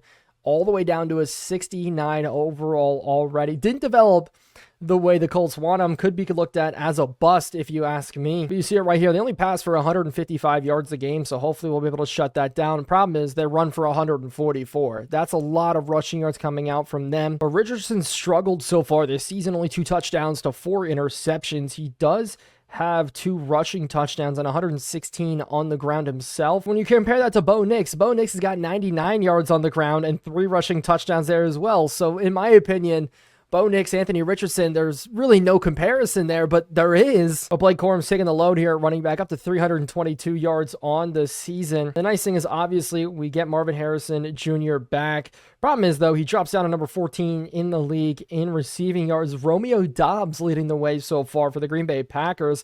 And Tutu Atwell, who did take a massive jump up to an 87 based on his performance. And it's just interesting to see some of the new guys come up here. Mario Douglas, though, here as well, all the way down to 26. Hey, I love that. But Blake Corum, it's been his sleeper year for him to start, but he is 3rd in the league in rushing yards, only behind Bijan Robinson, who we just played, and Jonathan Taylor, who we're playing this week. But one of the things we are going to do before we jump into the game is immediately re-sign Marcus Jones. For how well he's played, I want to keep him around as long as possible, and I'm willing to overpay him at 26, 67 overall in the way he's played. I think this is an easy contract for him to take, but instead he wants some way to align with our interests. That is killer because I really like the way he's played. I want to keep him around long term, but you really look at it, clearing up $61 million in cap this offseason, there's not a lot of superstars that we have to re-sign except for Christian Gonzalez and his massive option. I may bring back Cole Strange, but he may also be a trade piece this year. But the strategy this week is going to be to stop the outside run, and then also I want to run to the outside against Harold Perkins. If he is healthy, if he isn't, the app's telling me one thing, Madden's telling me another, but I do want to be able to pick a solid goal for this week. I do want an interception on Anthony Richardson. So many quarterbacks have struggled this year, but the injury bug's been hitting us in practice a lot this season, but I'd love to play a game with all of our guys fully healthy, and hopefully Jerome Baker will be good today to run with us, and that would be huge for us.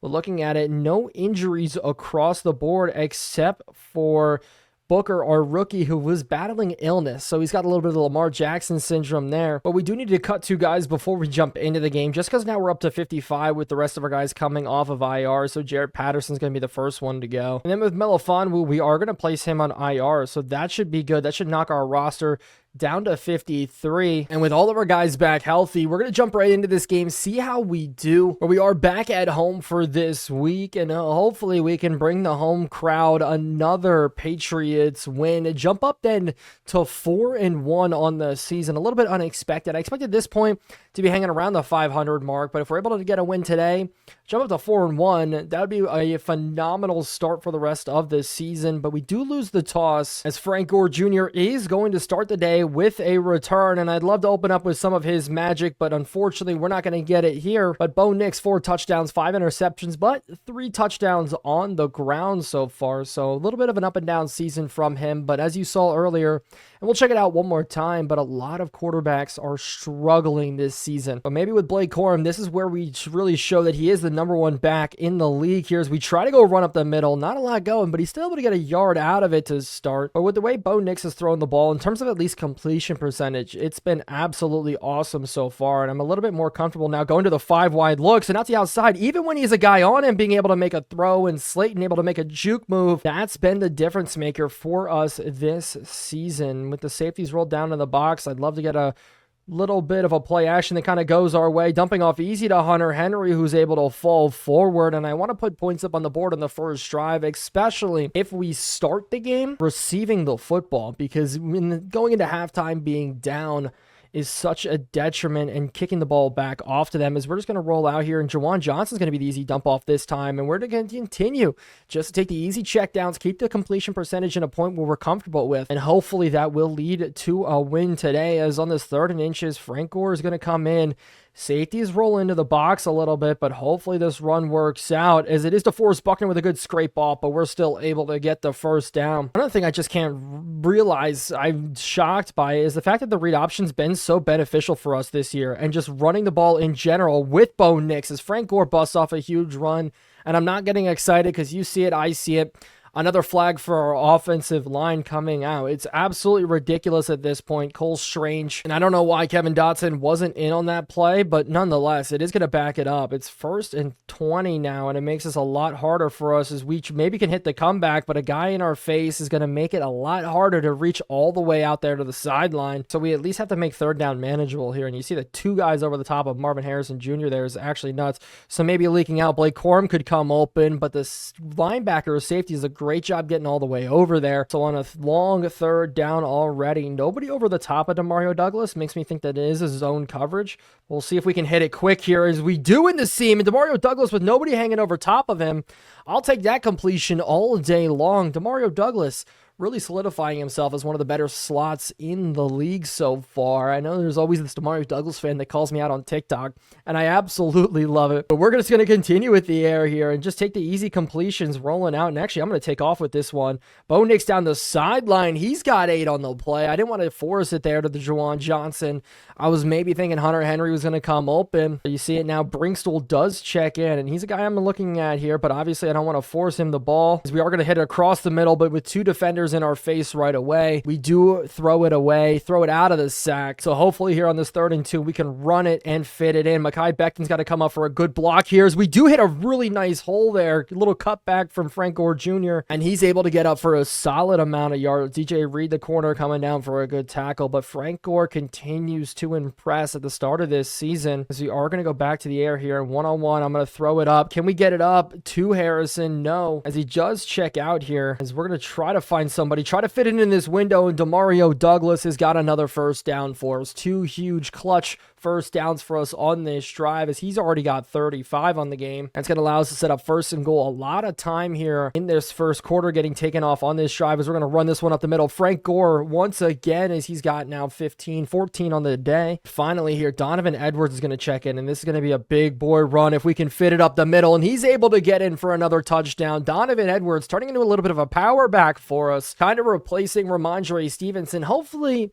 he can be a little bit more used. Last week struggled a little bit, only 10 for 27, but now carrying in a touchdown in this game is huge, as he's got a couple now on the year. We jump out to another lead early in the season in a game. But coming out, Anthony Richardson, we know that they're going to run the ball. That's how their defense or offense relies on heavily here. But it's a sack coming out early from Justin Matabuke. Our defensive line is built to stop teams like this. And with an anxious quarterback, paranoid quarterback back there in the pocket, we're going to be able to make plays all day long, hopefully. The only thing I am worried about is the read option. I have to make sure to go in and set conservative here, as it is Jonathan Taylor on the run, and he's breaking Abdul Carter's carry as he's breaking another one here. 2 broken tackles makes it a 3rd and 5, but it is still going to be a passing situation here on 3rd and 5, and I am expecting them to go to the air, not to the run.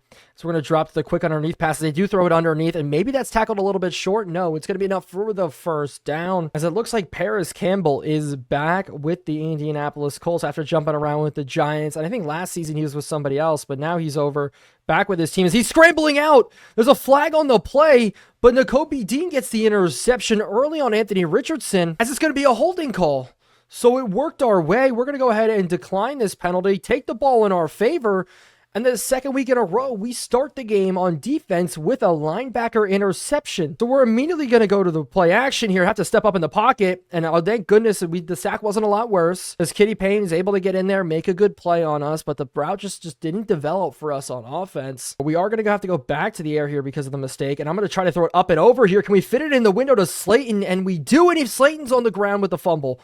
So we may have just given the ball right back. I have to make sure that Slayton wasn't down. It looked like he was down to me, but hopefully this does go to a booth review here. You see it, and his knee does hit the ground. That one should be overturned, hopefully, as it is going to go to a booth review. I was going to try to challenge it nonetheless. Luckily enough, the booth review is going to take a look at it, and that should maintain our possession here. And last week, we struggled after the turnover to put up points. Now, I want to be able to put up points. The Colts are not a good team. They're sitting at 2-2 right now, but they've struggled a lot with a couple different situations. Like last week, Anthony Richardson only threw for like 80, 40 yards or whatever. And so I want to jump on his mistakes early here, as we are going to go to the ground just with Blake Corum just to resettle. And I need Kevin Dotson to have a good block here, and he just doesn't. And we are able to turn it into some positive yards, but that was terrible blocking from Dotson on DeForest Buckner. We are going to try a screen now to Frank Gore, and he should be wide open here as long as the blocks get picked up. And the juke move's coming out, and he was able to fall forward for the first. So our good drive does continue. They're going to be in a cover. Yeah, this is a cover 3 look across the board here, and it should be a give read as we're going to fit it in. Frank Gore just fall forward for a little bit there. Not much, but I love running those type of plays just to give our guys an opportunity just to get in the open space. If the wheel route's open there, it's going to be in a Slayton, but that does bring the end of the first quarter. Looking at the stats, we're killing it, man. Simple as that. Game doesn't even want to show it, and so we're going to move forward and get the ball back. Flipping the field at the other now 10-yard line as we're going to start. I want to do a Harrison jump ball so bad, as we're going to go ahead and try it here. Just throw it up to him, corner the end zone, as he does bring it in. Finally, we're able to get a fade route to Marvin Harrison Jr., as he puts up his first catch of the day. The absolute beast of a receiver. If the Patriots don't draft him in real life, I would be so upset. Also, there were rumors of Justin Fields going to the Patriots before he got traded to the Steelers today. You know how excited I was to be able to post on Twitter or post on Instagram that, hey man, I'm doing my job here. I'm showing the GM how to do it.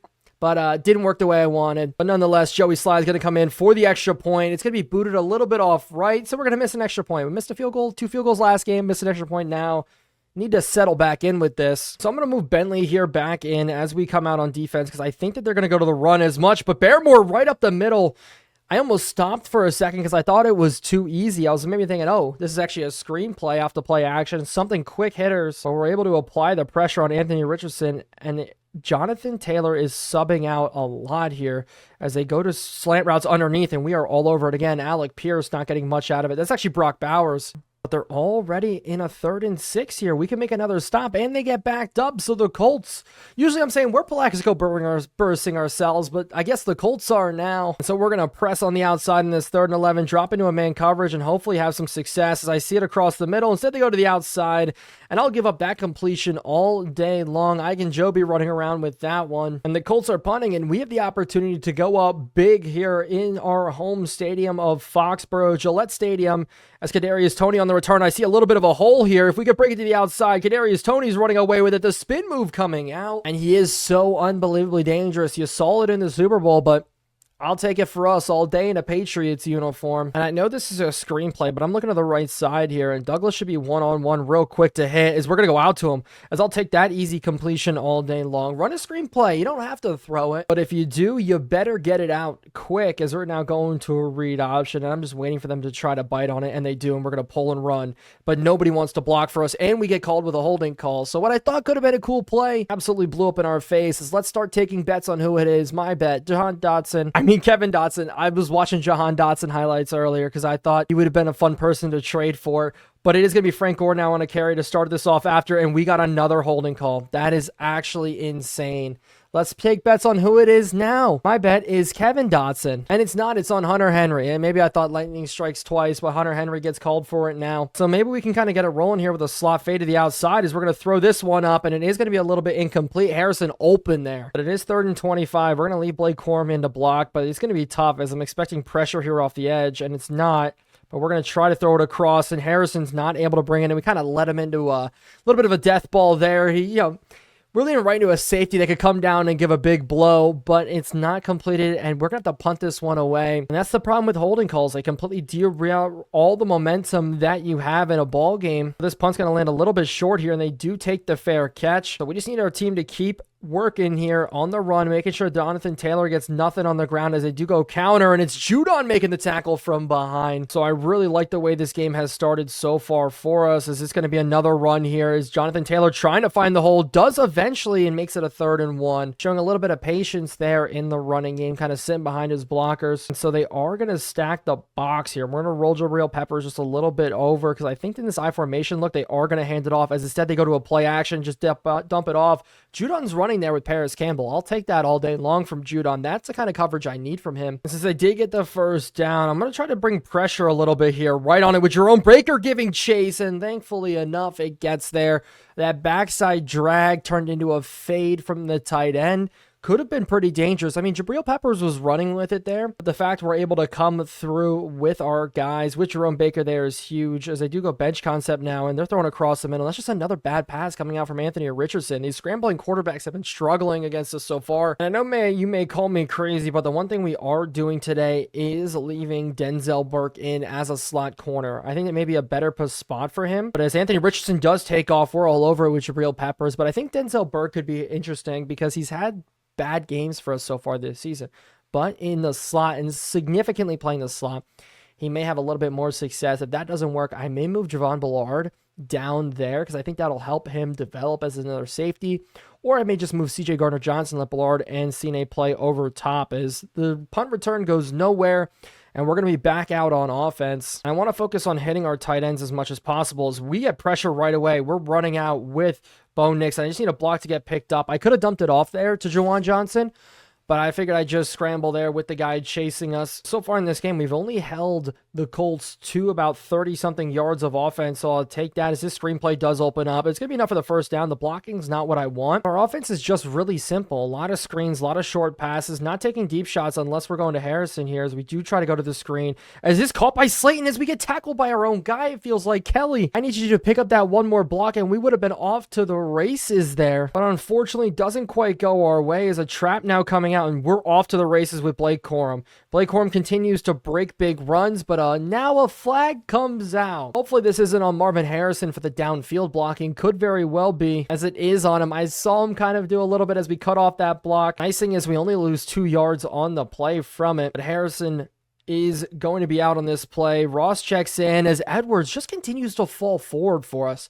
I love the way he runs the ball, as he's not our back number 1, but he is definitely a good back for us here. As on this 3rd and 5, we're going to have to go to the air, try to make something happen. And I'm going to set our feet, try to deliver this ball to Mario Douglas, who does win in speed, does take a big hit, but I really like that drag as it was able to clear up there. Harrison's still checking out a lot in this game. I think fatigue's becoming a big issue for him as we can't get anybody to clear out. Now that we do, we dump it off to Corum, and Corum's able to get a couple. And that does have now Edwards checking back in. So a run going right at DeForest Buckner could be dangerous, but it does work out as we're able to make it another short third down. And that's really been a difference maker for us so far in the games that we've won this season. We're not stuck in third and longs. And when we do, we've been making some pretty good plays out of them. But as last season, we were stuck in so many third and longs. It was crazy here as this run opens up. Blake Corum breaking tackles as we get all the way down, and a 2-minute warning called with it. Corum just running the ball so unbelievably well here. And I see nobody's on top of Hunter Henry here. It makes me think this is a cover 3. So I am going to send Hunter Henry on a go route just to see if it opens up like that.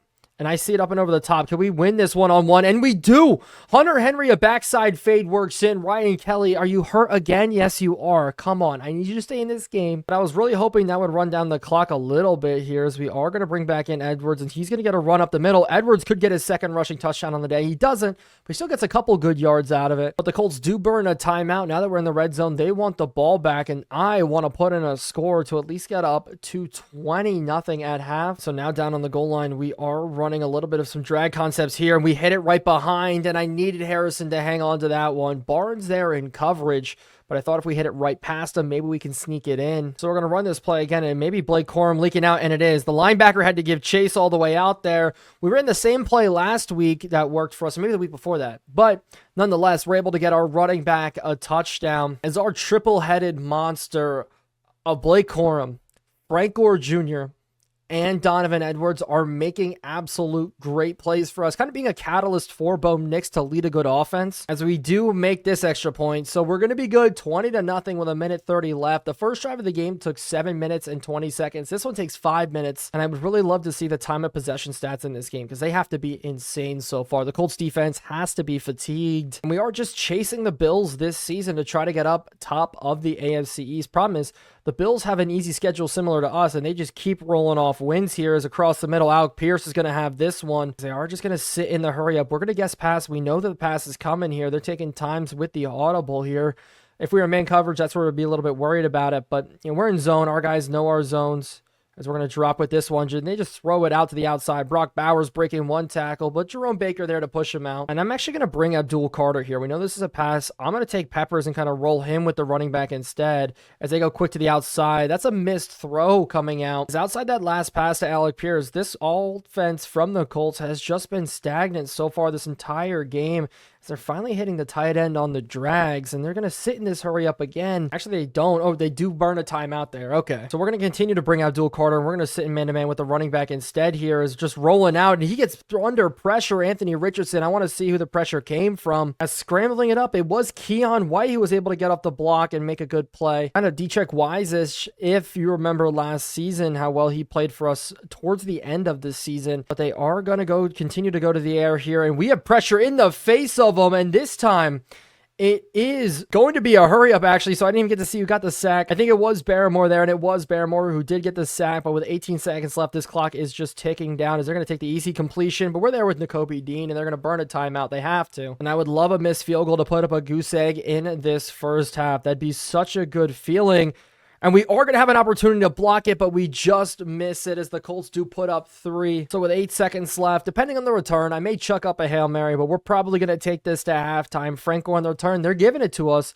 So we're going to go ahead and take this here, try to cut it back towards the middle. I see a little bit of a cutback lane, but with 5 seconds left, we are just going to take the QB kneel, not risk anything. 20-3 is the score. That's a very good score to have. Our best score, I think, yet in the Patriots franchise going into half. And looking at it, we have 64 yards on the ground and 150 yards through the air as they've only run the ball 2 times while passing 17 so far this game. And I need to see the Bills game against the Carolina Panthers. And if you didn't see, that's where Tua Tagovailoa went.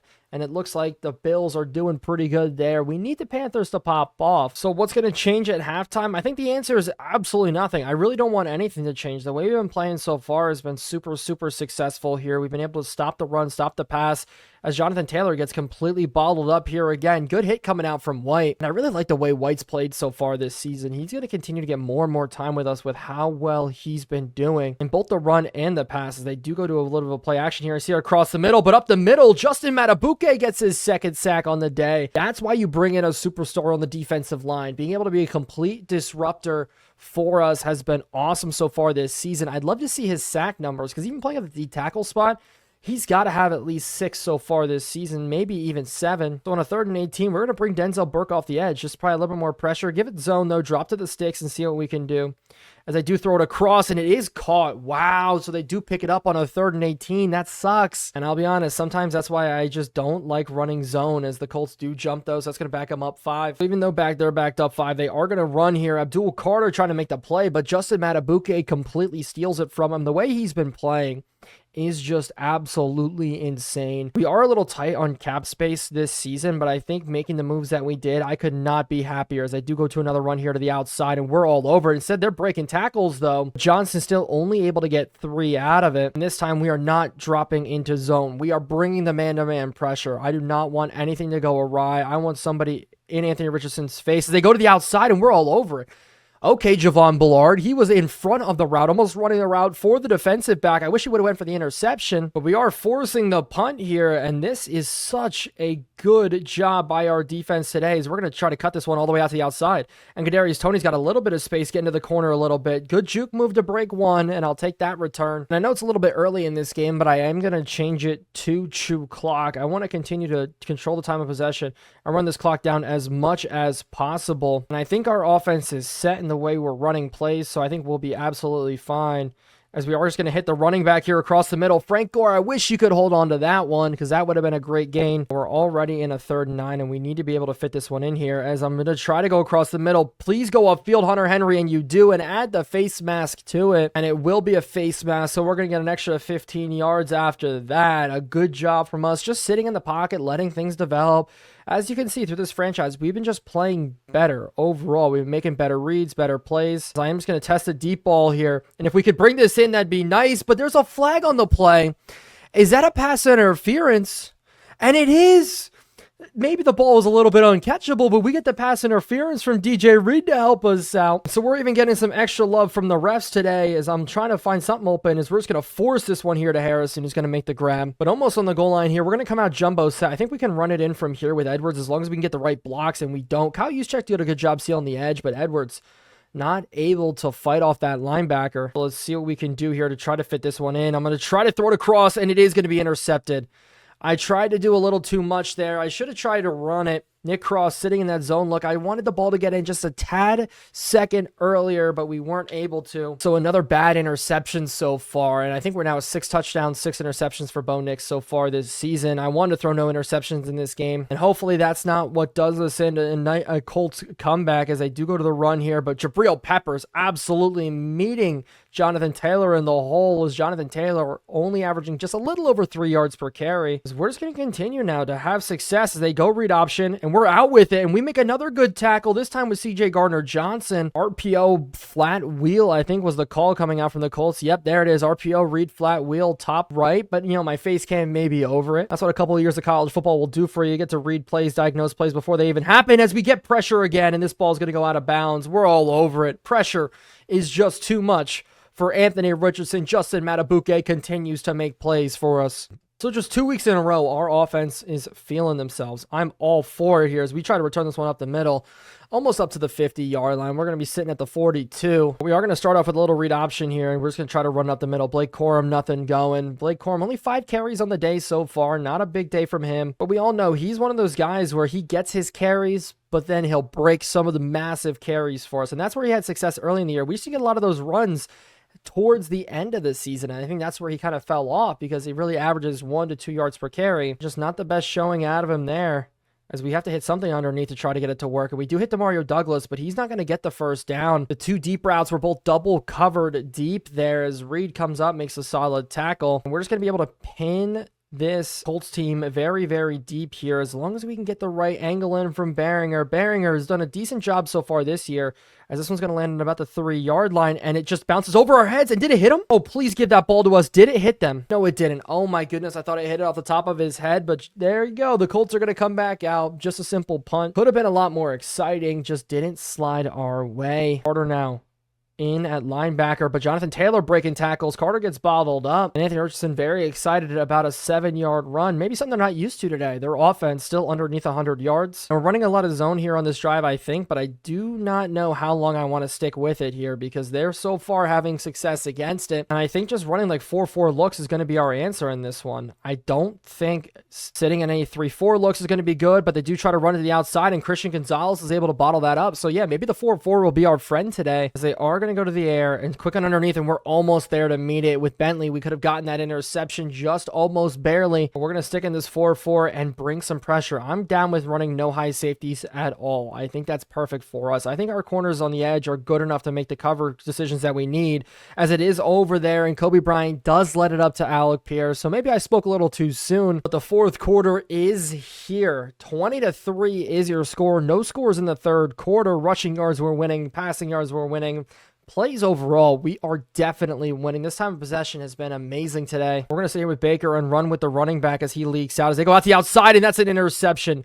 Kobe Bryant, in only 3 games as a starter, now has his 2nd interception. That's the type of look I want from a corner. Marcus Jones coming back may have a little bit of competition for him, but now he's going to play the slot for us, and that's going to allow Jabril Peppers and CJ Gardner-Johnson to sit back and free roam and play their true safety spots for us, because this has been awesome so far. As a run up the middle sees Blake Corum getting a really nice gain, because I kind of want to pound this one all the way down their throats. Pause here as we do try to get the first. Make it a 3rd and 2 though, and I'm okay with running it all 3 plays in a row, as Edwards does check in. It's a stretch play, so if we could just reach up to the linebacker, we'll be fine. We don't reach up to the linebacker. There's a flag though, but I don't think it's going to be accepted. I think it's a holding call on us, and it is. So a lot of penalties so far in this game, as Mekhi Becton on the backside gets called for it, so it doesn't even matter. And so we do punt it away. We just couldn't reach up to the linebacker. We had the opportunity there, but Barnes completely was able to scrape free, and that's a big problem, as the Colts actually have a really solid return coming out here. Thank goodness Nakobe Dean's there to make the tackle. So our offense kind of stagnant a little now in this second half, actually a lot more than I wanted to, as they do throw to the outside, and this could be another interception, and it is. There's no way Kobe Bryant is this good. Kobe Bryant is absolutely, him or Anthony Richardson's the worst quarterback I've ever seen. Both of them could be true, but all it took was one play, and there wasn't even pressure in the face of Anthony Richardson this time, and we were able to get the interception. I'm down with giving him a max extension here. It's a 4th-round draft pick to him. For him to come in, have 3 interceptions in his first 3 starts is insane, and so we are going to snap it here. Not a lot of time left. Just get the easy first down here from Hunter Henry, and it is broken up instead, so we are going to try to run for this first down, and I really need Juwan Johnson here to seal this edge for us, and he just doesn't. But Edwards is still able to find a hole. Edwards getting up the field here. He's got 7 carries for 26 yards on the day, and I really like the way our running back room is kind of just being more accurate. Sabo's gameplay mod is one of the best mods I've ever used in Madden, as we're just going to continue to find success with it, as Corum gets taken down pretty easily there. But on this second down, I do want to see if we could take a shot here, and I'm going to throw it up. It's going to be Marvin Harrison, and it is going to be DJ Reed in coverage. I figure with DJ Reed's height, we have to be able to win a couple of those. But unfortunately, it just hasn't come to fruition yet here. And 5 wide, I'm looking for a screenplay. So we are going to go ahead and go to Slayton here. Let people come up, and we're going to throw it up and over the top, and we do. Slayton making a juke move to the outside, just enough here to get the first down, and way more, as the screenplays has just been our friend all the season long. The way we're setting it up is beautiful, as we're going to go right back to it again. Why not? Justin Ross this time up doesn't get much anywhere, as Justin Ross, poor him, is going to have negative receiving yards this game, probably, because I don't see him getting the ball much at all. I mean, this season, he's one of those backup receivers who comes in every once in a while, as we are just going to give this one to Frank Gore and just try to run with it.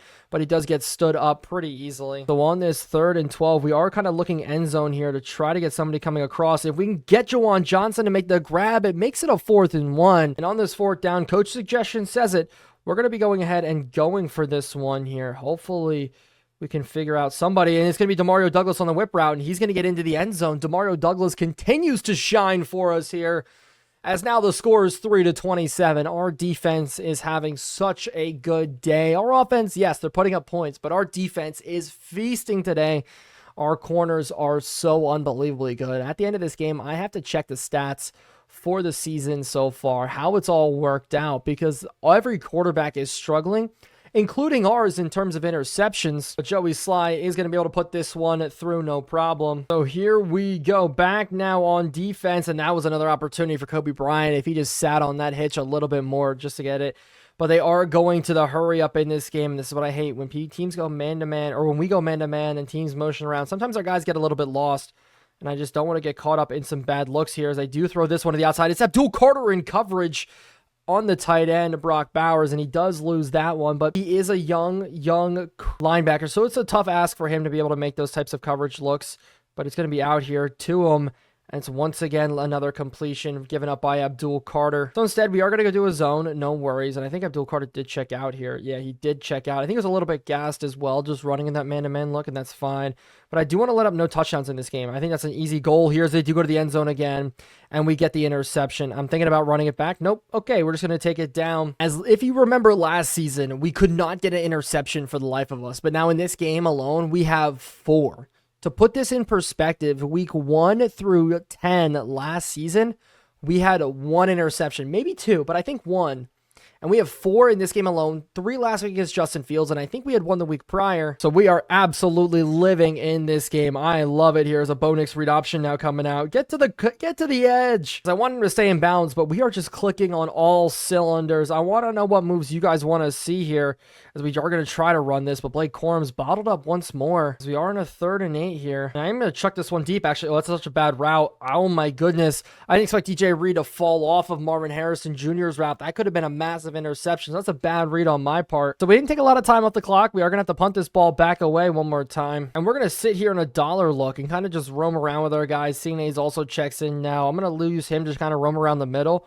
But I think we should have some good success here in coverage looks, as Anthony Richardson's 4 interceptions now makes his year extremely bad. I haven't seen a year worse than this from some of the quarterbacks. I mean, Justin Fields is 2 touchdowns, 7 interceptions, so I don't really know here. Is underneath, that's another good job. Paris Campbell goes down with an injury, but now we are sitting over in the nickel, and we're just going to be running around that Abdul Carter in man-to-man coverage here. This one could be an interception. Denzel Burke, if you just turned around. I don't know why it's always him. I promise I'm not picking on him, but they go 5 wide quads here to this right side. We do kind of get lost with it a little bit, and finally, Denzel Burke gets an interception. Anthony Richardson is horrible. He is not him. This is the worst game I've ever seen from a quarterback in Sabo's Modded Madden, as our defense is having one of the best days we have ever had, and it is not even close. Hands down, holding the Colts to 3 points is insane, as this should be game here if we can just get it to work, as this juke move from Blake Corum doesn't get much, but I want to end it right here, and if Darius Slayton can pick up a solid block, that'd be very, very nice, and he does, so we're going to have a great run here for the first down and more, as the 2-minute warning is going to get called, and if the Colts decide to burn timeouts, it's up to them, but the game's over. 3-27 is your score. Donovan Edwards coming in, some garbage time. He's going to get some runs. I'd love to have a little bit of success at the end of the game with him, and up the middle, there he is, and he just always seems to be falling forward. He's now 8 carries for 33 on the day, while Blake Corum, I think, is 12 for 42. So Edwards actually could be the leading rusher here if he actually does bust off this run, which is kind of nuts here, and he will bust off this run. Edwards down the sideline. Good juke move from him, and he gets forward now, up over 50 yards on the day. This is the way I want to run the ball going forward. Blake Corum, Donovan Edwards splitting time, and then a 3rd down running back being Blake Corum. Having the receptions, getting a couple runs, getting a little Darren Sproulsy with it as we do run with him up the middle. He just gets chased down, and we get a holding call. Are you serious? I'm just trying to run out the clock. So hopefully on this final play, all we're going to do is a little read option, and we should just take it out with Bo Nix, and I'm just going to fall down, and that's going to be all she wrote. We walk away with a win here. I want to check out the stats, as our defense absolutely cooked today. Maybe we don't need to make any moves there. Maybe we need to make some moves on offense. You guys need to let me know. We need to check out these stats and the league-wide stats. But I am just shocked with the way we played in this game. Yeah, the Colts offense was bad. We all knew that coming in. But our secondary forced Jonathan Taylor out of the game with success early on offense, made them one-dimensional. When you rely on Anthony Richardson, he's going to have a lot of issues. We're running the ball. Donovan Edwards, 5.8 yards per carry. Blake Corum, Bo Nix got in running as well. Frank Gore, not a lot of success running the ball. But Harrison didn't have a good day again. We tried to get him involved. We just missed him at a couple of good opportunities there. Demario Douglas and Darius Slayton led the way. Frank Gore Jr., 2 catches for 13. Blake Corum had 3 for 9. The player of the game has to be Kobe Bryant here, having 2 interceptions. Christian Gonzalez got one too. Denzel Burke and Nakobe Dean all getting involved as well. So looking at the standings, we are 4-1 to start the season. One of the most competitive divisions in football between us and the Bills. That's going to be a tough race. Actually, the Lions and the Green Bay Packers both starting the season 5-5 is ridiculous over there. Looking at it, we do hold the top wildcard spot so far this season, which is huge for us, as it looks like maybe the Denver Broncos actually won a game here. Justin Fields, 3 touchdowns and 20 yards on the ground there. But Andrew Booth had 3 interceptions in one game. That's insane. Looking at the stats at quarterback, very good for us across the board. But this is what's nuts. The amount of interceptions through the first 5 games of the season. Kirk Cousins and Anthony Richardson tied with 9. JJ McCarthy is 8. Geno Smith also has 8. Same with CJ Stroud. Fields has 7. Carson Beck has 7. Quinn Ewers has 7, so a ton of quarterbacks struggling here to open up the season. It's not just us, and the worst is really Anthony Richardson, 2 touchdowns, 9 interceptions. I mean, you could even throw Carson Beck or Deshaun Watson in there, both sitting at 3 touchdowns and a lot of interceptions there as well. Gardner Minshew even there, which sucks because he was a New England Patriot for about a game. But passing yards, Bo Nix sitting at 5th in the league so far this season, so we've been able to really throw the ball a lot more than we did last season. And that's a lot because of the completion percentage, showing the ball at 70%.